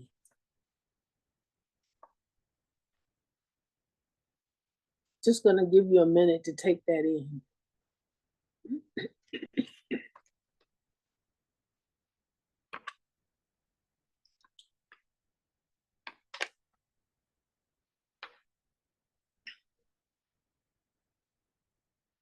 In many ways, we as African Americans have kind of lost our real culture. We've been in this country for so long, and even now, it's kind of forced upon us to be something other than who we really are. And if we're not who we really are, but what somebody else tells us to be, that's not genuine. And so it is necessary for us to really be grounded in where we came from, and what our history is and who we are, and make every attempt to love who we are, even if there are flaws involved. And we all have flaws. We all have flaws, and we all have gifts. I'm going to read first now the prologue to my book. I didn't show you the book, did I? I'm going to show you the book. This is my book, Walking the Way of Harriet Tubman, Public Mystic and Freedom Fighter. Public mystic is a word, phrase that comes from a woman who used to be the president for one of the seminaries in Minnesota, Barbara Holmes. And a public mystic is someone who takes their gifts and gives it to their community. Not for themselves, they have to first know who they are. They have to know who the genuine is in them. And then they offer those gifts to the community. And so anyway, I ended up taking the organization that trained me as a spiritual director this is like many years later, to the Eastern Shore, where Harriet was born and grew up, and where she started her treks to freedom. And and when we went there was a guy that I knew who was a historian. So we went on a Friday and we looked around and saw, the area around us. And in Cambridge, Maryland, there is a museum that family members or people who were connected to her family have kept going about her. And then we had a van with us, and the next day the historian was with us. In the first place, he took us to was where she grew up, which we couldn't go on the land because now it was owned by some people who had guns and everything, and they felt so harassed by the people who would come looking to see where she lived that they put cars out there and wouldn't let us come in. And so we had to go around another way. But there was also a swamp area with weeds coming up that some of the people actually walked through to have the experience of what it was like to walk through the swamp to get to the other side to what was called the Choptank River, which is one of the places where they would always go out. They usually left on those treks in the fall. So whatever was on the trees were falling off the trees onto the ground. And one of the things that was falling off the trees were called sweet gum. And those sweet gum were like prickly little pods, and they also, the enslaved didn't wear shoes. They were not allowed to wear shoes. Eventually, Harriet figured out how to get some shoes for some of them, but at first they just didn't have shoes. And it was the fall, and all these prickly little sweet gum were falling into the ground. And so our historian gave us each bags that had these sweet gum in it. And we put the sweet gum in our hands, and he told us to squeeze it tight so that we could feel how prickly it was and how this was on their feet, and an abundance of them, not just the one like we had in our hand. And then we opened our hand and felt some relief from holding that in our hand. And he asked us to think about the joy and pain that we still have in our own lives. But those enslaved people had big time, particularly the pain that they suffered. And their need and want for freedom was so much, they rode barefoot, they ran barefoot over those sweet gum to get to the water. And so after we did that, he told us we walked toward the water where we were. I wish I had the picture. I don't know if I can pull it up or not, but I wish I had the picture, because the water, it was a big river, and the water, it was, like noonday, and the sun was beaming down on the water, and there was like all of this light, which made me think of, of all people, President I'm losing his name now, but his son, President Bush, used to say about having the 1,000 points of light. It was really the sun beaming on the water and flickering like that. And we went down to the edge of the water, and we poured libation in the water, and we named our ancestors, the people that we came from. But also we named ancestors that we can't leave behind, like Harriet, who taught many people the way, which is why we knew the way, And as we were standing there in a straight line in front of the water, having called our ancestors and poured the libation, the sun was flickering, and all of a sudden it got kind of dim, like when you're getting ready to have a rainfall or something. And the breeze picked up and was blowing at us. I mean, really strong. And I looked at the historian who was next to me, my friend, and sort of like, and he just nodded at me. He didn't say anything. He just nodded at me. So I'll just tell you, for me, it felt like my ancestors were now welcoming us there at the river. So this is the prologue of the book that I wrote. As I stood on the bank of the Choptank River in Dorchester County, Maryland, one early spring morning, in a single line across the sand with other pilgrims on the Tubman journey, I was in awe of the flickers of light reflecting off the water from the noonday sun, holding sweet gum pods in our bare hands, reflecting on the joy and pain the enslaved endured. We imagined them running barefoot with the abundance of sweet gum under their feet. Through the woods to the river, Harriet was leading them to freedom. We walked on to the bank of the river, and poured libation as we named our personal ancestors, Mama Harriet among them. Then we fell silent. In that silence, the wind picked up strength, blowing a soft but forceful presence in our direction. I couldn't help but believe that Harriet and others we named were before us, welcoming our presence. Slowly, the forceful breeze ceased. I turned with wide eyes to our guide who stood next to me, and he nodded confirmation. No words, but he knew and I knew we had been visited by our ancestors. This was a mystical experience I will never forget. Now even closer to me and Mama Harriet and her treks to freedom. So I had some trouble when I was trying to publish my book, because it was the 200th anniversary of Harriet Tubman's birth. And some of the historians, mostly white historians who have been following her and writing books and everything, were up in arms because I had written this book. And so they were giving me a really hard time. But I wanted to start this book by talking about Harriet Tubman as a mystic and as a public mystic, someone who did for her community, and also as a freedom fighter, because even during the Civil War, not only did she go to war, but she actually went where there were enslaved people and freed them while she was there.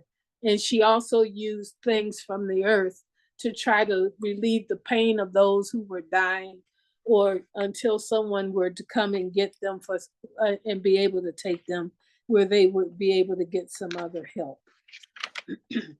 And Harriet said, I said to the Lord, I'm going to hold steady on you, and I know you will see me through. Each chapter of this book has a quote by Harriet and tells some of her story. And part of her story is about being a true mystic, someone who is in a relationship with the divine or something greater than her, but can hear from that and feel, very strongly that they are being given directions about what they should do with the gifts that they've been given.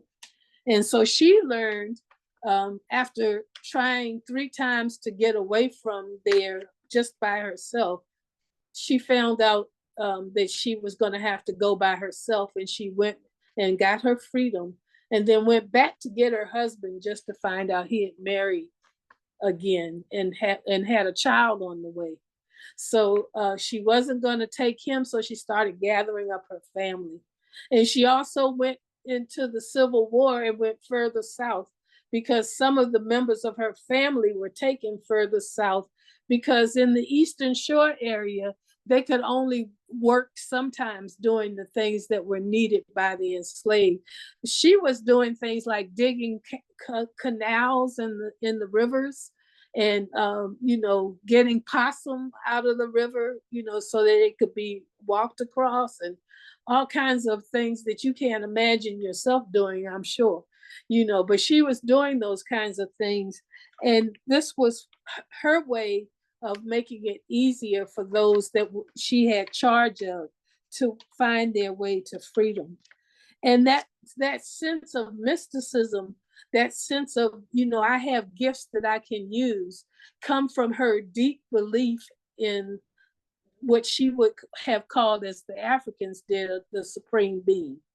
Because what the Africans always thought was that there was something greater than all of us, but at the same time, we were part of the creation.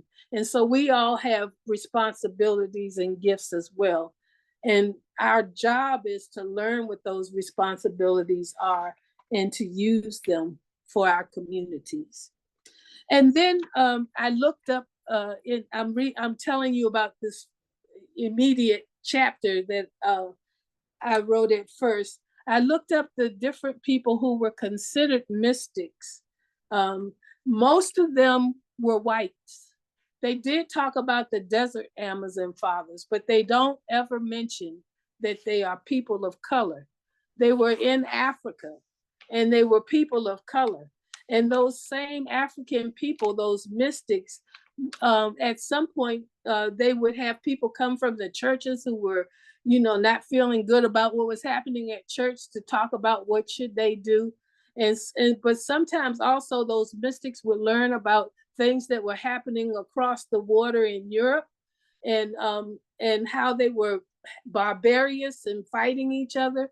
And so they would take their things and go and build a monastery or whatever in places in Europe, and just be there as a safe place for people who were traveling and needed to find someplace safe to be, or somebody that was in danger, because they were people that were harming other people that they didn't even know, just because that was their way of being in the world. So she was not only a public mystic, but she was someone who believed so deeply in the creator, the person that created her and others, that she did her job until she couldn't do anymore. Eventually, she got some people in Canada. By the time she got to Canada, they were referring to her as Moses. And the slave catchers who were looking for the person that was taking all of these enslaved people north were looking for a male named Moses. They weren't looking for Harriet Tubman for a long time. So at the end of each chapter, there, I think a note here from Kim. What is Kim saying? Oh, okay. She's welcoming Jackie. I'll be finished soon, Jackie. So at the end of each chapter is something called Harriet's Apothecary, because that's what Harriet did. She would make up herbs and potions and things to help people heal or do whatever needs to be done. But in my Harriet's Apothecary in this book, there are different kinds of spiritual practices that we can use to think about what are our gifts, what is the genuine in us, what is the supreme being, what is that which is greater than all of us, the creator, putting in us for us to do.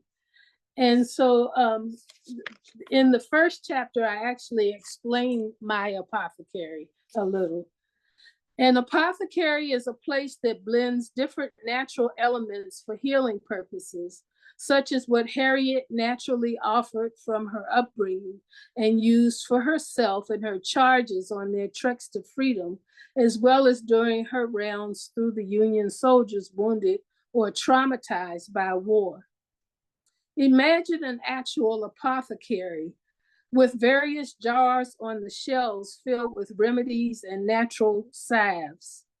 Except in Harriet's Apothecary in this book, we can reach up to these shelves and access the wisdom of Howard Thurman, the courage of John Lewis, the prose of Toni Morrison, and even my own musings about these others, all of which we will use to create practices that at the close of each chapter to help guide us to freedom. Each chapter offers an invitation for you as a reader to reflect on and enter into the mystical through a practice. These practices sometimes combine many traditions and voices with the hope of leading you to consider your level of awareness and internalized freedom in these modern times. Let each time of quietness be a stop on the path that Mama Harriet, Sister Harriet, leads us along. And so the first practice in this book in the first chapter is centering prayer. And centering prayer is just a time where, in Buddhist practice, they have Buddhist meditation, but they are not focused on anything in particular except their own being. They're they're kind, which is one way I guess you could think of finding the genuine in yourself as well, but they are focused on their breath, or they're focused on their sitting, or they're paying attention to their third person observer. You know how you can sit and see yourself outside of yourself? So that's the way Buddhist practice meditation goes. In centering prayer, which is a Christian practice started by the desert Amas and Abbas, your intention is for the divine. So you don't have to say anything. You don't really have to have words or prayers or any of that. You just are making yourself available to the divine. Something may come to you. Something may come to you about a gift you have, or nothing may come to you. Something may anger you, or you may just sometimes feel very fidgety. And how long is this going to last before I can get up, or something like that? But the point of centering prayer is to make oneself available to the divine. So I'm going to read you this introduction that I have to centering prayer. Mama Harriet prayed unceasingly, sometimes in praise and thanksgiving and other times in despair. But throughout her life of approximately 93 years, she returned to God again and again, asking for protection, insight, and the ability to lead her family and others to freedom. Despite the many close calls and her own fragility, she would breathe deeply and present herself to God through prayer and song and faith, believing her call to freedom. The late Thomas Keating, a Cistercian monk known as the founder of the centering prayer movement, tells the story in his book, Intimacy with God, an introduction to centering prayer, of a nun who comes to him after trying centering prayer for the first time and laments, "Oh, Father Thomas, I'm a failure at this prayer. In 20 minutes, I have 10,000 thoughts." And he answers, "How lovely, 10,000 opportunities to return to God." Cynthia Bourgeault points out that the difference between centering prayer and Buddhist meditation practice is the difference between intention and attention. In Buddhist practice, you give attention to your breath or your sitting or your ability to observe outside of your body. However, in centering prayer, it is your intention that is most important. In the case of centering prayer, your intention would be for the divine presence by whatever word is relevant to you. Sometimes you can pick a word and it should be one that you're not attached to, just to bring you back to what your true intention is to be. Then, merging with African intent, your intention would be to develop the ability to use your gifts to serve what is needed in your community. Take some time, 20 minutes is the norm, to sit with the intention for the divine presence, using a non-emotional word or your breath to bring you back to your intention when needed, to uncover the genuine gift that is yourself for the world. If you become aware of that gift, how might your actions reveal you as a public mystic? What inhibits your full realization of your call and intention to use your gifts for public service? So that's the first chapter of the book. And each chapter talks about, has another story of something about Harriet and what she's done. And sometimes I tell a story about some friend of mine, and sometimes I tell something of my own story. Like when my grandmother, I believe she was Baptist, but she converted to Catholicism. And she used to sit in her room with her Bible and her prayer book and say prayers. And if I came in there, she would say prayers with me or try to get me to say prayers. And a lot of times we'd just be sitting there together in silence. And I loved her so much that it didn't matter whether she said prayers or not. But she would also tell me stories about her own conversion. And so she would tell me some of the things she did that were not so good and how, her life has changed and everything like that. So I consider my grandmother my first spiritual director, and actually really living into that idea that God has given us gifts, whatever. Sometimes it's things that are painful and hurtful, and sometimes they're things that might make us rejoice, but they're all for our growth and learning. And then I tell people sometimes they'll say, well, look at how everything is. How are we going to fix all of this? And I remember somewhere I read once that it's not a sprint or a marathon, it's a relay race. So whenever we come to the end of our being, we just pass the baton to the next person. And that's our gift for the world. So if you have questions or comments, I'm listening.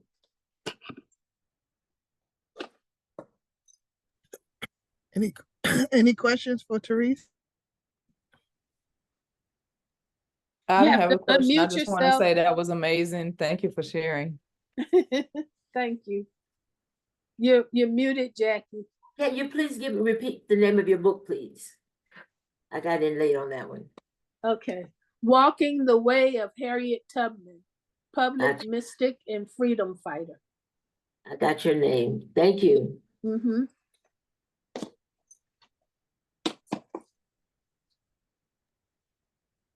Any other questions for Therese?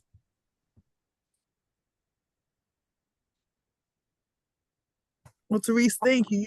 I always call on you because I know you never disappoint. I love it. I love it. I love it. Like I told you from the beginning, Harriet was my favorite person. So anytime I can hear a story or you can take me through a journey, I'm just super excited. She was something. Yes. All right. Thank you. Okay, so we're going to kind of move around. I know we have a roundtable question, but we're going to hold that to the end. So we're going to have Dr. Wilburn come up. Roberta Wilburn. Yes, hello, I'm here. Awesome, thank you. Okay, I'm Dr. Roberta J. Wilburn, and I am also known as your cultural connoisseur because I am a diversity and inclusion expert and best-selling author.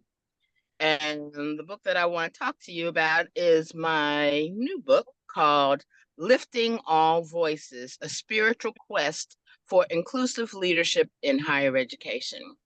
I have been in higher education for over 35 years and recently retired. And one of the things that I learned is that diversity and inclusion is very important and it's very emotional work. But in any organization, what flows from the top filters to the bottom. Very often, those who are in senior leadership positions don't have the knowledge, skills, or necessarily the wherewithal to effectively implement diversity and equity within their organization. So therefore, it is important that they have resources. So I wanted to write a book where senior leaders, presidents, provosts, vice presidents have the tools to assist them in being able to make their campuses inclusive. And for the last 15 years, I worked at with a predominantly white university, but it was also a Christian university. And that can also be challenging. And I really believe that if for those who profess to be Christians, they need to understand that diversity, equity, and inclusion is not antithesis to Christianity in this work, but it's a critical part because all throughout the Bible, it talks about justice, it talks about unity, and it talks about inclusiveness. And so that's why I wanted to write this book. And one of my favorite quotes is from Maya Angelou, and she said, "We all should know that diversity makes for a rich tapestry, and we must understand that all the threads of the tapestry are equal in value, no matter what their color." And I have seen too often in various college campuses people who do not feel included, people whose threads have not been valued. And I really have been working throughout my professional career to change that. But I also wanted to, at this point, empower those who are in positions to make a change. Because too often we're talking to people who are on more the grassroots level, but they often aren't in position to bring about change. And I wanted to be in position where we can impact change makers. And so another thing that I wanted to share is just something that I mentioned, part that I wrote in the book. It says, by engaging your heart and mind, by nurturing empathy, and by actively listening to the voices often drowned in the din of indifference, you will create an environment where every individual feels valued, understood, included, and respected. This journey is not a task. It's a mission of professional growth and development. It's about embracing our unique identities and leveraging our shared humanity to create an inclusive, multicultural community. And I believe that we have too often have lost our moral compass. And by writing this book, which includes each chapter begins with a scripture, each chapter has principles and affirmations that leaders can use and embrace, and it has specific strategies as well as stories and case studies of how this can be done in an effective way.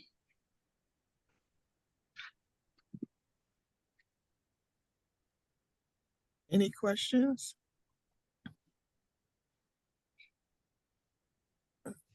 And so some other things that I can say, I mean, I can go on and on, but I just didn't know how much you wanted in terms of sharing.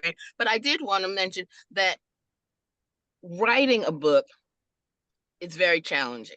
And so I do have advice for aspiring authors because I said I'm a best-selling author. This is not my first book.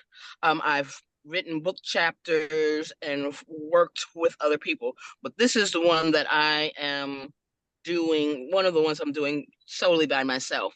Mm-hmm. But what I would say is that if you want to be a writer, you have to be persistent, consistent, and committed to the process. Mm. Writing a book requires persistence. You must continue to pursue the steps necessary to develop the content and the completion of your manuscript. You must be consistent in writing. It should be a daily process. And you have to establish a schedule or a routine. And I know I struggle with that because it's so many distractions and things that can discourage us, that stop you from wanting to complete your book. But you must be committed to the process, even parts of the process that you don't want to hear. And part of that might be giving your book to someone else to read, and you may not like the feedback that they give you, but it's important to get feedback to know that you are not blinded by things, by your own perceptions. And also, you must push through until you get through. Remember that writing is a creative process, so give yourself time to think, reflect, and let the creative juices flow. Surround yourself with mentors, advisors, and those who will hold you accountable to getting the work done. And even though this book is written for leaders in higher education, this has principles and affirmations and many strategies that, regardless of where you are a leader, whether it is in corporate, a nonprofit, or a church, these principles still can be effective. And so that's why I wrote Lifting All Voices, a spiritual quest for inclusive leadership in higher education. And as I said, I am on my company is that I do with my husband, where you heard earlier, Wilburn and Associates LLC, and we are a diversity and inclusion consulting business, and we do coaching, cultural events, and obviously writing and speaking engagement. And you can pre-order this book on our website, wilburnassociates.org, and go to the products and you can order the book at that place. And so if you have any questions, I'd be happy to answer them at this time. You answered the question I had about how to order, and also I just wanted to say thank you for sharing this. It's been wonderful to learn about your book and to meet you. Thank you. And then, as I said, I am all about all things diversity. And so I even hold my own brand of Diversa Tea because I'm an avid tea drinker. And so I try to tie everything that I do into tea. And Juneteenth is an important part of that. And I'm having a Juneteenth. So the thing is, what's next? So this Friday at 2:00 Eastern time, I'm having a Juneteenth event where we will be talking about building inclusivity within the work by honoring the legacy of Juneteenth. So thank you. So, Dr. Wilburn, what made you choose higher education and not start like in elementary or high school? What made you choose that level? Okay. Because I have been, my educational career began actually in Sunday school, and then I started teaching in public school in Prince George's County Public Schools, and I taught special education. But then I really wanted to have a greater impact, so that's why So then for the last 35 years, I have been in higher education. I have worked at historically Black colleges. I have worked in state schools. I've worked in religious schools. I've worked in, you name it, predominantly white schools. So I've worked in the gamut, and I realized that if you go, I have been in teacher training as well as counselor education, and universities are the training grounds or the preparation grounds for preparing others to do the work and the tasks that they're trying to do. And so I want to start with people where that further education is going to be filtered down. So if I go to just the public schools, then that's fine, or the elementary schools, who's teaching them? Who's teaching the teachers? Right. Who's teaching the counselors? Who's teaching the doctors? And so that's why I think it's really important to touch on higher education. Although I also still work with elementary school as well, because right now I am working with a brand new Christian school in helping them develop their curriculum. So I know that DEI has been a great debate.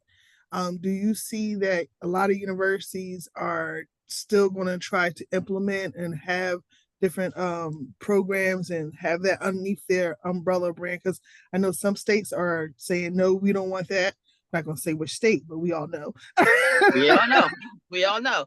It's very challenging right now, but the reality is there is a browning of America. Right. We all know there's a browning of America, and everyone knows that this is not going away. And so organizations still are hiring. And when I look at job websites and the career sites for higher education, they still are looking for higher education people who want DEI. Now, they are changing how they may be doing it. In some cases, they are not wanting to devote all of their money to hiring a designated DEI person. They might be trying to teach other people. So that's why I want to attack, should I say attack? I don't want to say attack, but to want to target those who are in senior leadership, because if I can get them to understand the principles, then they can help embed it throughout the campus, even though there may not be a designated person who is tasked with doing that. And in a sense, that may be good, because I functioned for a time as a chief diversity officer for a university. And sometimes what happens in that is that, oh, you're the chief diversity officer, then all the work belongs to you. No, this is a shared responsibility. And so that's why we need to make sure that everyone has the knowledge and skills necessary so that they can help be a part of the process in making this actually happen. Awesome. Thank you so much for that. Any other questions? Yeah, I have one. Let me see, where's my, okay, there I am, if it's okay. Dr. I got your name written down, Wilburn. Wilburn. I'm a grant writer, and I was writing something, and then I ran across the term, because I received a certificate from the University of Miami 3 years ago in DEI, and now they say that there's an A for access. So they're running the DEIA. Can you kind of speak to that a little bit, please? Sure, I can tell you, when it comes to DEI, it's almost an alphabet soup, and it just depends on who you're talking to. So access is really important, and I believe that that should be included in there, because access has to do with very often individuals with disabilities or those who are neurodiverse are left out.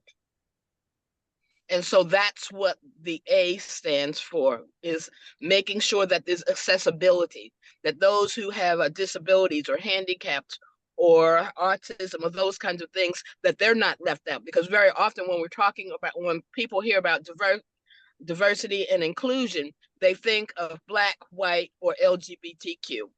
Or gender, but everything else is left out. But when you talk about diversity, diversity is about the full breadth of human difference. Every way that you can think that that people are diverse, that should be included in diversity. And then some people you will see with a B, and the B stands for belonging. Yeah. And so the B stands for belonging. And I believe that that B really should be is a part of inclusion. Because if you really have an inclusive campus, then everyone's going to feel like they belong. Okay. And then at the University of Maryland and Baltimore campus, they have, and not only them, but other places, they talk about JEDI. And that's, the J stands for justice, equity, diversity, and inclusion. They've just changed the order. And you think about Jedi and when it was Star Wars, and so that became popular. But I actually am beginning to embrace that Jedi principle, because justice that's what it's all about. Right. Because if you're starting with the perception that I am all about increasing justice, then the diverse people, diversity is a part of that. Equity is a part of that. Inclusion is a part of that. Access is a part of that. Belonging is a part of that. That all go together. So I really like that. Okay. Wow. Okay, I didn't even know all those letters were changing, but thank you. Wow. Changing the time. You have to understand the acronyms, you know. Yes, yes, yes. Well, any other questions? Well, Well, I thank you hope you so reach out much. to me at wilburnassociates.org and check out and pre-order my book because I think it's really going to be one that can make a difference, be a game changer for any of you who want to know more about the alphabet soup of DEI. Thank you so much. Yes, thank you. All All right. righty. Bye. Bye-bye. So next we have Miss Jackie. You ready? I am ready. All righty. She's going to talk about money. We're talking about getting some money. All right. Yes, let's go. Okay, I have written mine so I could try to stick to my, I think it was 15 minutes. Should I take less than that or can I just stick to the 15 When minutes? you I talking don't want about to. money, we all listening. Okay, good. All right, let me go. I just want to say hello to everybody and happy Juneteenth Day 2024. My name is Jackie Dozier. I added my maiden name Atkins in there because there are now 8 Jackie Doziers on Facebook and Instagram, so I had to differentiate myself from all the rest of them. Jackie Atkins Dozier. I'm the author of this book called The Sexy Model Guidebook for Confidently Writing Competitive Grant Applications. I'm trying to get it so that you can see. A basic white book at Amazon. This is the way it looks, and you can purchase it there. I'll talk a little bit more about that later. I'm also a serial entrepreneur. I'm the principal manager of Integrity Consulting and Professional Services, LLC, and that's where I help dreamers become business managers. People have a lot of ideas and dreams that they don't know how to put it into, manifest it into reality, and I just love doing that. So I've been working in the nonprofit field for 40 years. A grant writer, prolific grant writer. If I might say, I'm the grant writing alchemist with some of the top percentages in getting grant awards in the United States of America. And so, and I'm also the president and founder of a faith-based, I'm a licensed ordained minister of the gospel of Jesus Christ, 47 years. So faith-based nonprofit and a community-based nonprofit. I'm located in Houston at this particular time. Next week, I'm headed to Georgia. I'm going to be spending a little time there. Let me see, and I want to thank Kim, the founder, CEO, Susan Tyler, the senior managing editor and author services, and this whole top tier team that they've got to really help me to kind of navigate all this digital information. Again, thank you so very much.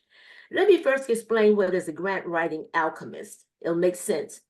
It's not about conjuring up magic when it comes to grant writing. The term is metaphorically used to describe me as a person who possesses the skills and abilities to transform ideas and proposals into successful grant applications. And that means money. And I've gotten a whole bunch of it for other people as well as myself. Let's see. Just like a chemist turns base metals into gold, as a grant writing alchemist, I have the expertise, 35 years of it, to add my secret sauce method to project ideas and turn them into gold standard award-winning applications. Contracts, I do contracts on site, sponsorships, letters, whatever you name it. If it's on paper and I can develop an idea or a project for it, I'm the one. I'm a visual learner. And it takes me multiple times to read information to grasp new concepts. The grant writing, a lot of people have an idea, they want to help the community. All of that is backed by Congress.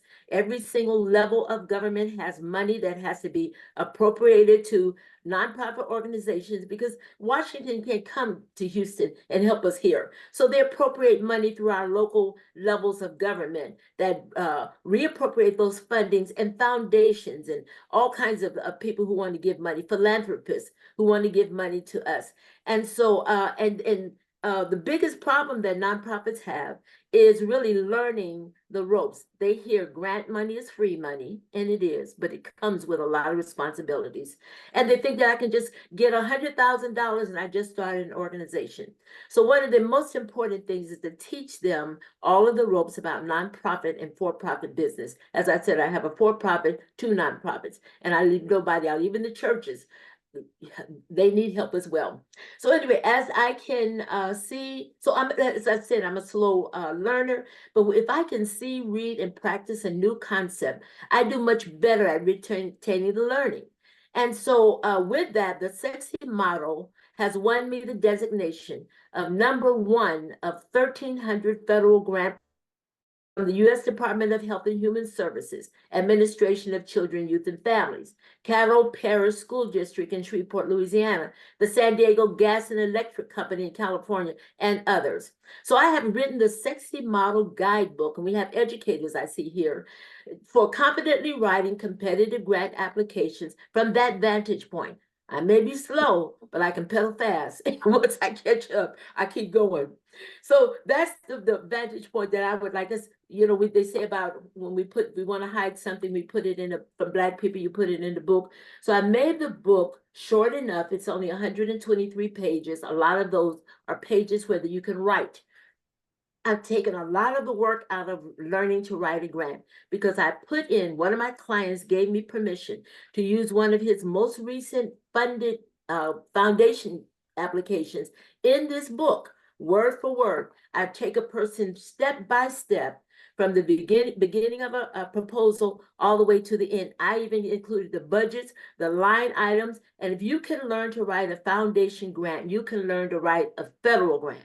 The first grant I ever wrote, straight out of the just novice. I've been raising 5 kids and came to work, and it was a federal grant. And I've been using the process that they taught me at the San Diego Urban League to this very day. That was 1989. I'm still writing grants to this day, and I'm not tired yet because I like people calling me up. Miss Jackie, we got the grant. We got this amount. We got that amount, the other amount. I'm going to get to a little bit more. But let me just briefly go to the chapter that I like in this book best. And it's that chapter where I have outlined an entire grant for you from the very beginning. I left out the minor stuff like the name of the organization, EIN number, address, phone number. That's all left out. We go to the meat of the project. And so with that, I have applied the Sexy Model strategy. Somebody asked me one time, what makes you such a good grant writer? I couldn't answer that. I don't know. I just learned the way that I learned at the San Diego Urban League, and I've been doing it that way ever since. I even did a YouTube, you'll probably find on my YouTube channel, with the lady who taught me how to write grants. She's still in existence to this day. So we got on there and talked about that experience. But the Sexy Model, and I know a lot of us like acronyms, and I'm going to break that down for you real fast. I'm going to give you a little bit of statistics, about 4 or 5 statistics that's going to help us transition and upscale for the next season of writing. The S is, if you look at a grant proposal as though it's a sensuous sales pitch that stirs grant reviewers' emotions. Those grants are being reviewed by people who have emotions like me and you. Sight, smell, taste, they have feelings of I like this, I don't like that. And as a reviewer, I've been a reviewer as well as a grant writer. That's why I know some of the little hacks. And in this book, you're going to find some of those hacks that I have spelled out for you. But let's look at the sensuous sales pitch that stirs grant reviewers' emotions. You have a product that a funder is mandated by federal, state, county, all those levels of government to help the federal government meet the needs of its citizens. So they have to give money to the state and all these levels, and they have to grant that money out. They don't want to recycle it again. They have to give that money out. So number one, they have to give money away. And the next thing is that getting the grant funding is probably one of the hardest things that people think it is about running nonprofits or a business. It's not really, it's a system, it's a skill and a science. I've been doing the same thing, and I promise you, as a licensed ordained minister, I lie not. I've been writing the same way for 35 years, but adding some more things, and I'll talk to you about that. So you want to make a sensuous sales appeal. You want to stir the emotions. That's the S. The E is, again, the emotions. The grant reviewers are people with emotions who make decisions about your document within 3 to 7 seconds based on how it looks. Did you cross all your I's? I read one time, and every single word was in lowercase. Even the person's name of the name of the director, lowercase.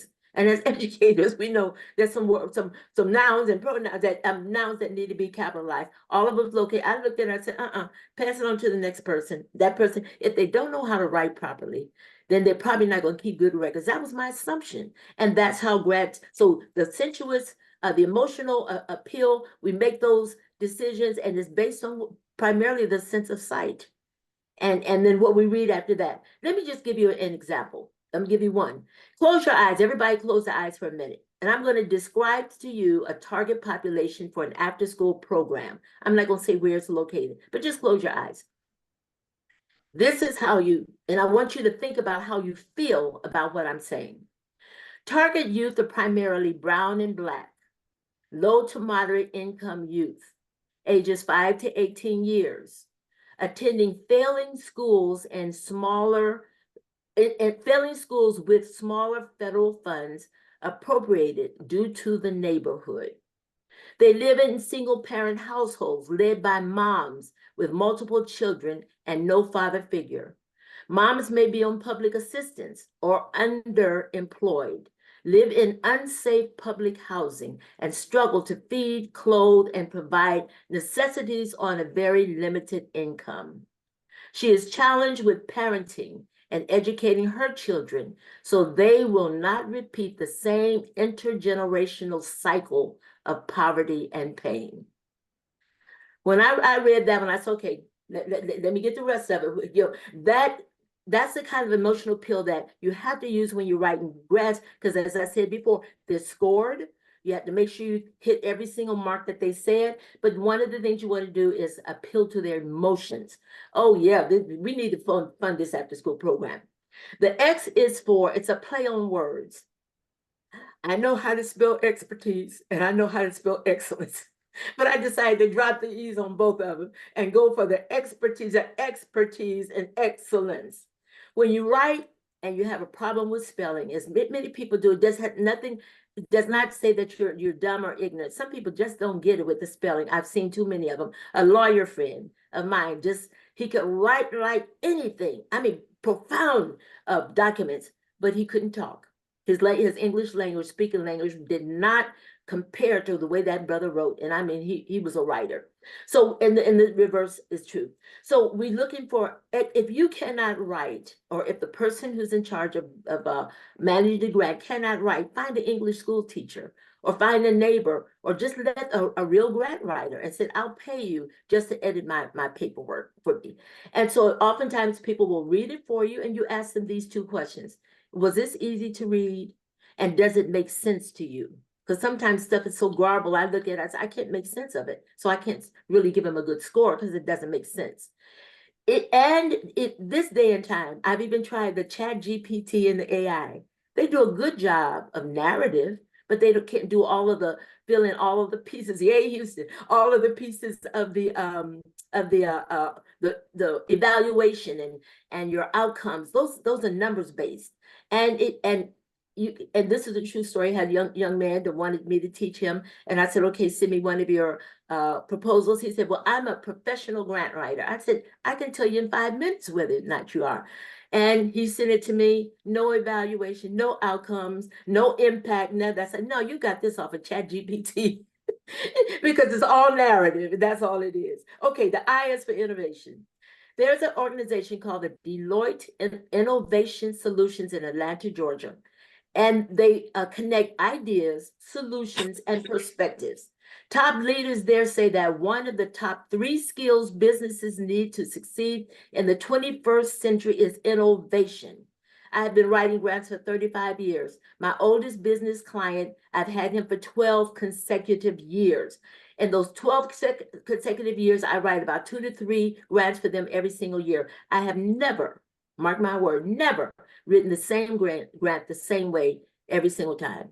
It calls for innovation. And one of the things that we talk about innovation is I use my love for recreating originals and including all the innovation. I'm gonna give you a hack here, and including all the innovations going on in the industry. And the after school programs requires a huge investment of my time. This is what I do.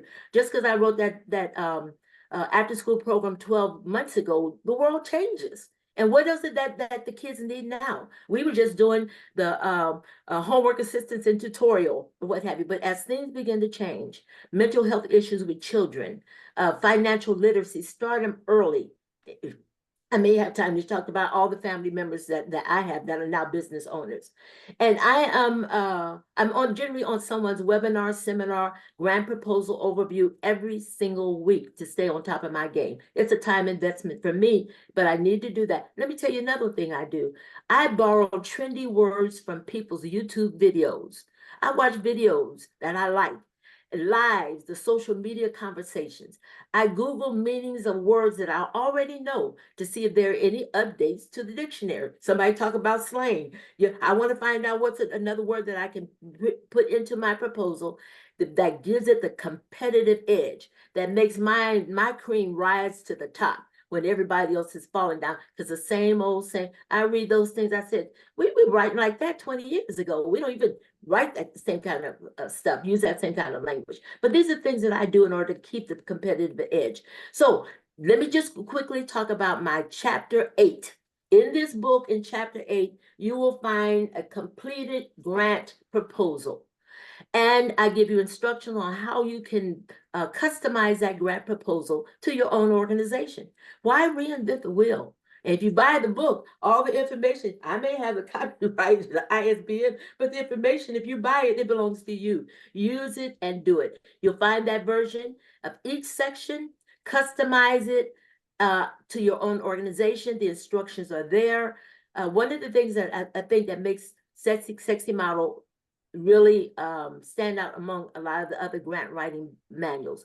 I worked for some jobs that sent me to the 2 top grant writing professional organizations that teach you how to write. Each one of them was a whole week. And by that time, I'd already been writing grants, and I was hired by an organization to teach people how to start businesses, write grants, etc. I was there for a whole week, and at the end of that week, there was 5 of us at the table, and they gave us a responsibility of writing a grant. And the people at my table said, oh my God, I've been here for 5 days from 9 to 4. I don't know, because the language is too technical. They write too technical, and you have to figure out, well, what does that mean when they say, I can't think of a word right now. So it's going to be very important that Sexy Model breaks it all down. I like plain language. You know, I got $100 words that I need to use them when I need to, but I like to speak in the sixth grade language, you know, 6th grade level of understanding. Sexy Model is written so that people can understand it. You can find the book at Amazon for $39.99.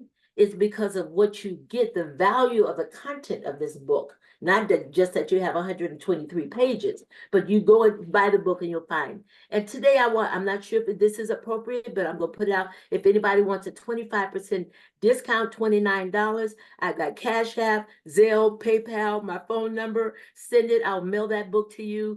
I'll autograph it for you, and I promise you, it will do you good. My last little shot. When I got the message says, what changes have you seen regarding Black authors in the literature industry? I think this is going to be valuable. When I began to research, there was it's only 3 points. Between 2020 and 2021, the percentage of Black characters in children's bestsellers decreased by 23%. 31% decrease in the percentage of children's bestsellers written by Black authors from 2021. Black authors have a tendency to write about Black characters 91.3% of the time, while white authors write about white characters 53.4% of the time, and 39.5% about non-human characters, according to Wordling, WORDLING.com. What does that say? That we have a tendency, I read a lot of books, and we write about characters. So the one thing that I would say is I'm a trend person. I stay on top of the trends. What's next? What's going on next? What needs to be in the community next? So I said my next book I'm going to write about, because I have churches in Africa.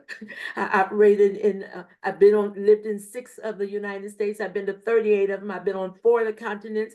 I know some folks in other things. So I said the next one, I'm going to write about a diversity of other characters. Why? Because if you open it, black on black, we'll read black, and that's good. But if I want to get the white people and the Asians and the Arabs and the indigenous people and all these other folks, put them on that book. Put them in a book and put them on the front page in some kind of way. But anyway, that's just a little tip that I got that I wanted to share with you about what else what's the changing in the industry at this time. So with all that, my last shot is this. I forgot, last piece I got to say. The one thing that I want, and maybe some of you can help me, I want to, do you know that HBCUs, and I attended in junior college, I attended HBCU, St. Philip's College in San Antonio, Texas, is now part of the San Antonio, the whole district now. And so HBCUs have relatively low ratings when it comes to scholastic abilities because of primarily one reason. They don't write research grants. The reason you want to get more money from the federal government, you want to get more money for your school, you got to do research grants. So if anybody knows an HBCU, even though President Biden and Vice President Kamala Harris increased the 2024 budget to I forgot how many billions, and I'm not seeing it written down here, but only a few million of it went to research for HBCUs. So if anybody has one, I will seed my skills, my knowledge, and everything, help them write a research grant. And I got an excellent topic: why Black men do not finish colleges and universities. And I got a whole lot of stuff on that one. So if you guys could know anybody in the HBCU community who wants to learn how to write research grants, I'm telling you, if you can write a foundation grant, use this to write a foundation grant, you will see in this book the same process that you see in federal grants. I've written international grants and what have you. So it's the same process. It doesn't change. So that's one of the benefits about writing over a long period of time. The system pretty much stays. It's a congressional mandate, and they don't like changing laws too much. So it's been the same for 35 years with a few. Oh, I see some people. Tell them to find me, call me. I will fly. I love driving, fly, drive, everything else. My son went to Southern University, Shreveport, Texas Southern. I was right there. I've already contacted the big people, offering them to teach them so that they could get more money. Marshall College in Texas. So y'all help me get in the door. That's my presentation for the day. And thank you so much for listening to me. Thank you. Thank you. Anyone has questions? I know I love what you said. And I tell people, do not create the will. That's so important. I tell you. Absolutely. That was a wealth of information. Thank you so much for sharing. And I am interested in the 20% so that I can get it autographed, because I was literally on Amazon when you made that statement to order. Excellent. Well, no, did you order it already? But if you email me personally, I will mail it to you and you get the $29. Just send it. Let me see. So email you to get the email me to get the 20%. I haven't connected because I didn't really think about it. I'm sorry, you guys. If I thought about it, I could have had them do a discount for me. But if you'll just email me, just give me your name and PayPal, Cash App, or Zelle to either my I think it's on here. Oh, there it is. Integrity. There it is. ITPS LLC. You should be able to find it online there. And I'll send you one, autograph it, and send it to you. And anytime you need anybody that's on this line, if you'll send me a message, I'm writing a grant, or I need something, I need you to give me some free consultation, because I ain't cheap. I'm not free. But for this group, I will give you whatever it is that you need. It help you. And I have an affinity, because I'm a minister with churches. I have an affinity for churches. And so if you guys need any help, remind me. I was on that Juneteenth virtual book presentation, and I want your information for free, and you got it. I'll tithe my time into you. Thank you. Thank you. Thank you. Any other questions for Miss Jackie?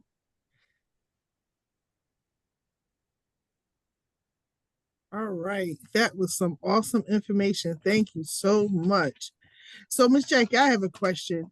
Yes, How ma'am. much money do you think goes unclaimed and why? I know. I know the number probably hurts to say. I had some statistics, but those statistics were very small. If you just go on to grants.gov, look on the Department of Education, and look at how many times those grants did not get funded or didn't have any kind of appropriation. They roll it over and then they roll it over and they roll over. They say it's by 2027, there will be 329, if you go to grants.gov, that's where you'll get this information, grants.gov, $327 billion. No. Was it billion or trillion? All of a sudden, I'm having a brain freeze. One of the two. That they're increasing the budget to that. And if only 1 in 7 grants ever get funded at the federal level, can you imagine all that money just sitting up there? Just I look at it, it just makes me think. See, because I'm a grant writer. I'm always writing something and what have you. But trillions of dollars are left on the books every single year. And how badly do our young people need it? A lot of our men are suffering from mental health issues. I gave the idea to another group and told them that contract with me, I'll write the grant form since I did the research already. And so, but we need to help our people. The money is there, but they want to get facilities, the football place, maybe, improve the dorms and what have you. But research grants is what that will qualify them for higher level federal grants.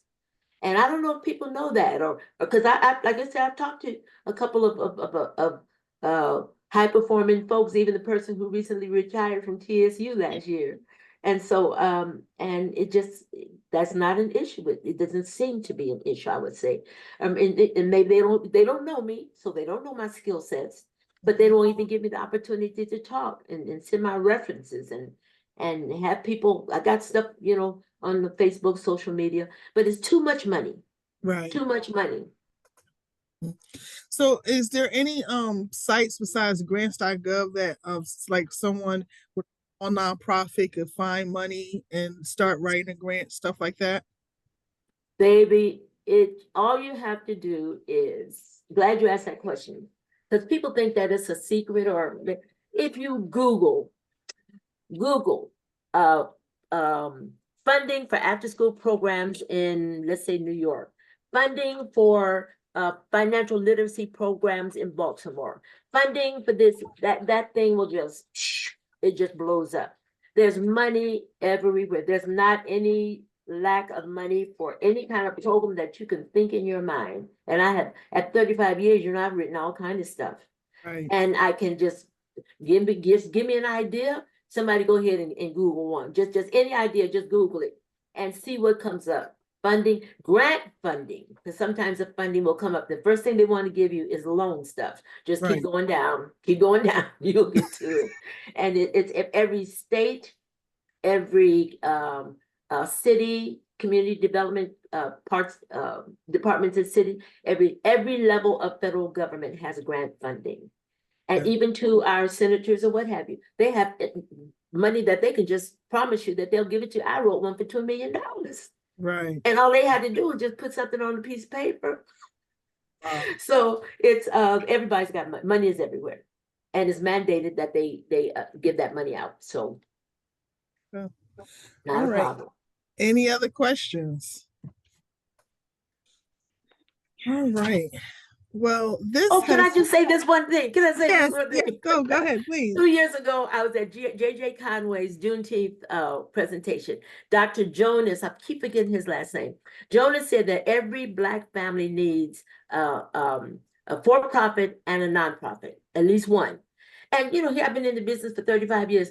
I took that to home. I have 5 adult children. 4 of them are now business owners. I have a 17-year-old. I showed this on the last presentation. A 17-year-old, and this was what he made. That started with the 50, all kind of stuff like that, because he said he loved money. Now he wants to go into real estate. I took the idea home to our family members. I have a 9-year-old daughter whose mother's supporting her hair care project. Everybody in my family, every family of my 5 children. And then I have friends and godchildren, everybody starting business. Can I tell you, I have not paid taxes since 2006, and I made 6 figures in 2006. And since then, I'm writing off everything that you purchase and you do.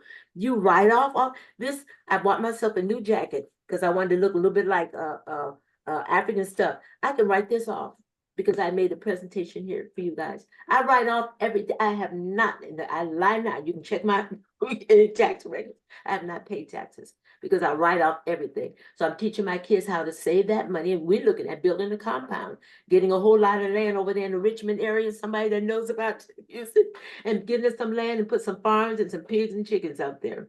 Okay. So I'm telling you, I'm a city girl, born and raised, so I don't know anything about it. But dealing with the Africans over there, I'm learning about agriculture and farmer piggery and chicken growing, what have you.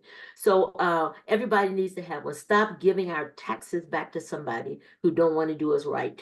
But we live in America, we got to deal with it. But do that. There's lots of land. You're right, Alicia. Whole bunch of land in Richmond. I live off of 359 and Plantation. But I say Houston because in general, I tell people Richmond, they don't know what Richmond is. We're about an hour away from Houston on a busy day. So yeah, get your family, anybody want to start. And I'm telling you, if you're on this line and you want me to help you start a business, then I will help you with the startup for free. You pay the filing fees. I'll give you maybe 3 hours of consultation. Everybody needs to have a business. That's my song and that's my message right now. I used to preach, I'm still preaching Jesus and him crucified, but I'm also preaching that it is God who gives us power to create wealth. I came from a poor family, 10 kids.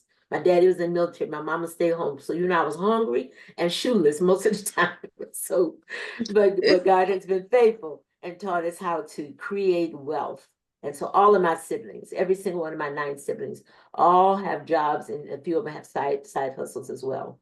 Just recently, when Jonas put that word out, Dr. Jonas, it struck a chord in my spirit. I grabbed hold to it. I'm telling you, God is working that thing. All yeah. right. I'm gonna shut up. I got too many stories. Whole bunch of them. Well, I want to thank everyone for joining tonight. This has been so awesome. So much great information. When we put it on our different groups and make it live on our YouTube, they're going to wish they were here tonight, truly. But because it costs four figures for me to start a business for somebody. So if they had been here, they would have gotten a blessing. But you guys, you're still in the pot. You're still in the pot. Yes. And thank you so much for everyone. This has been an awesome Juneteenth for me. Like I said, I've celebrated over the years, but I wanted to do something different. And this was truly an awesome experience. Everyone's story, when I do my podcast, everyone writes the book, but I love to hear the story behind the book. That's the one that kind of motivates everyone and really, really makes the impact. So thank you again for joining me.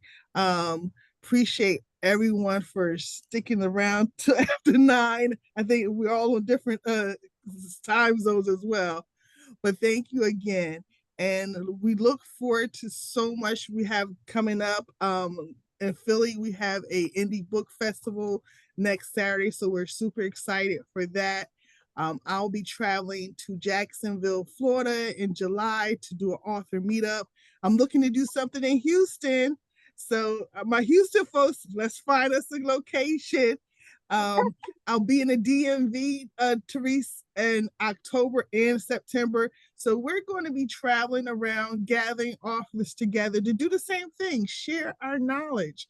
It's so important to share, to help, each other.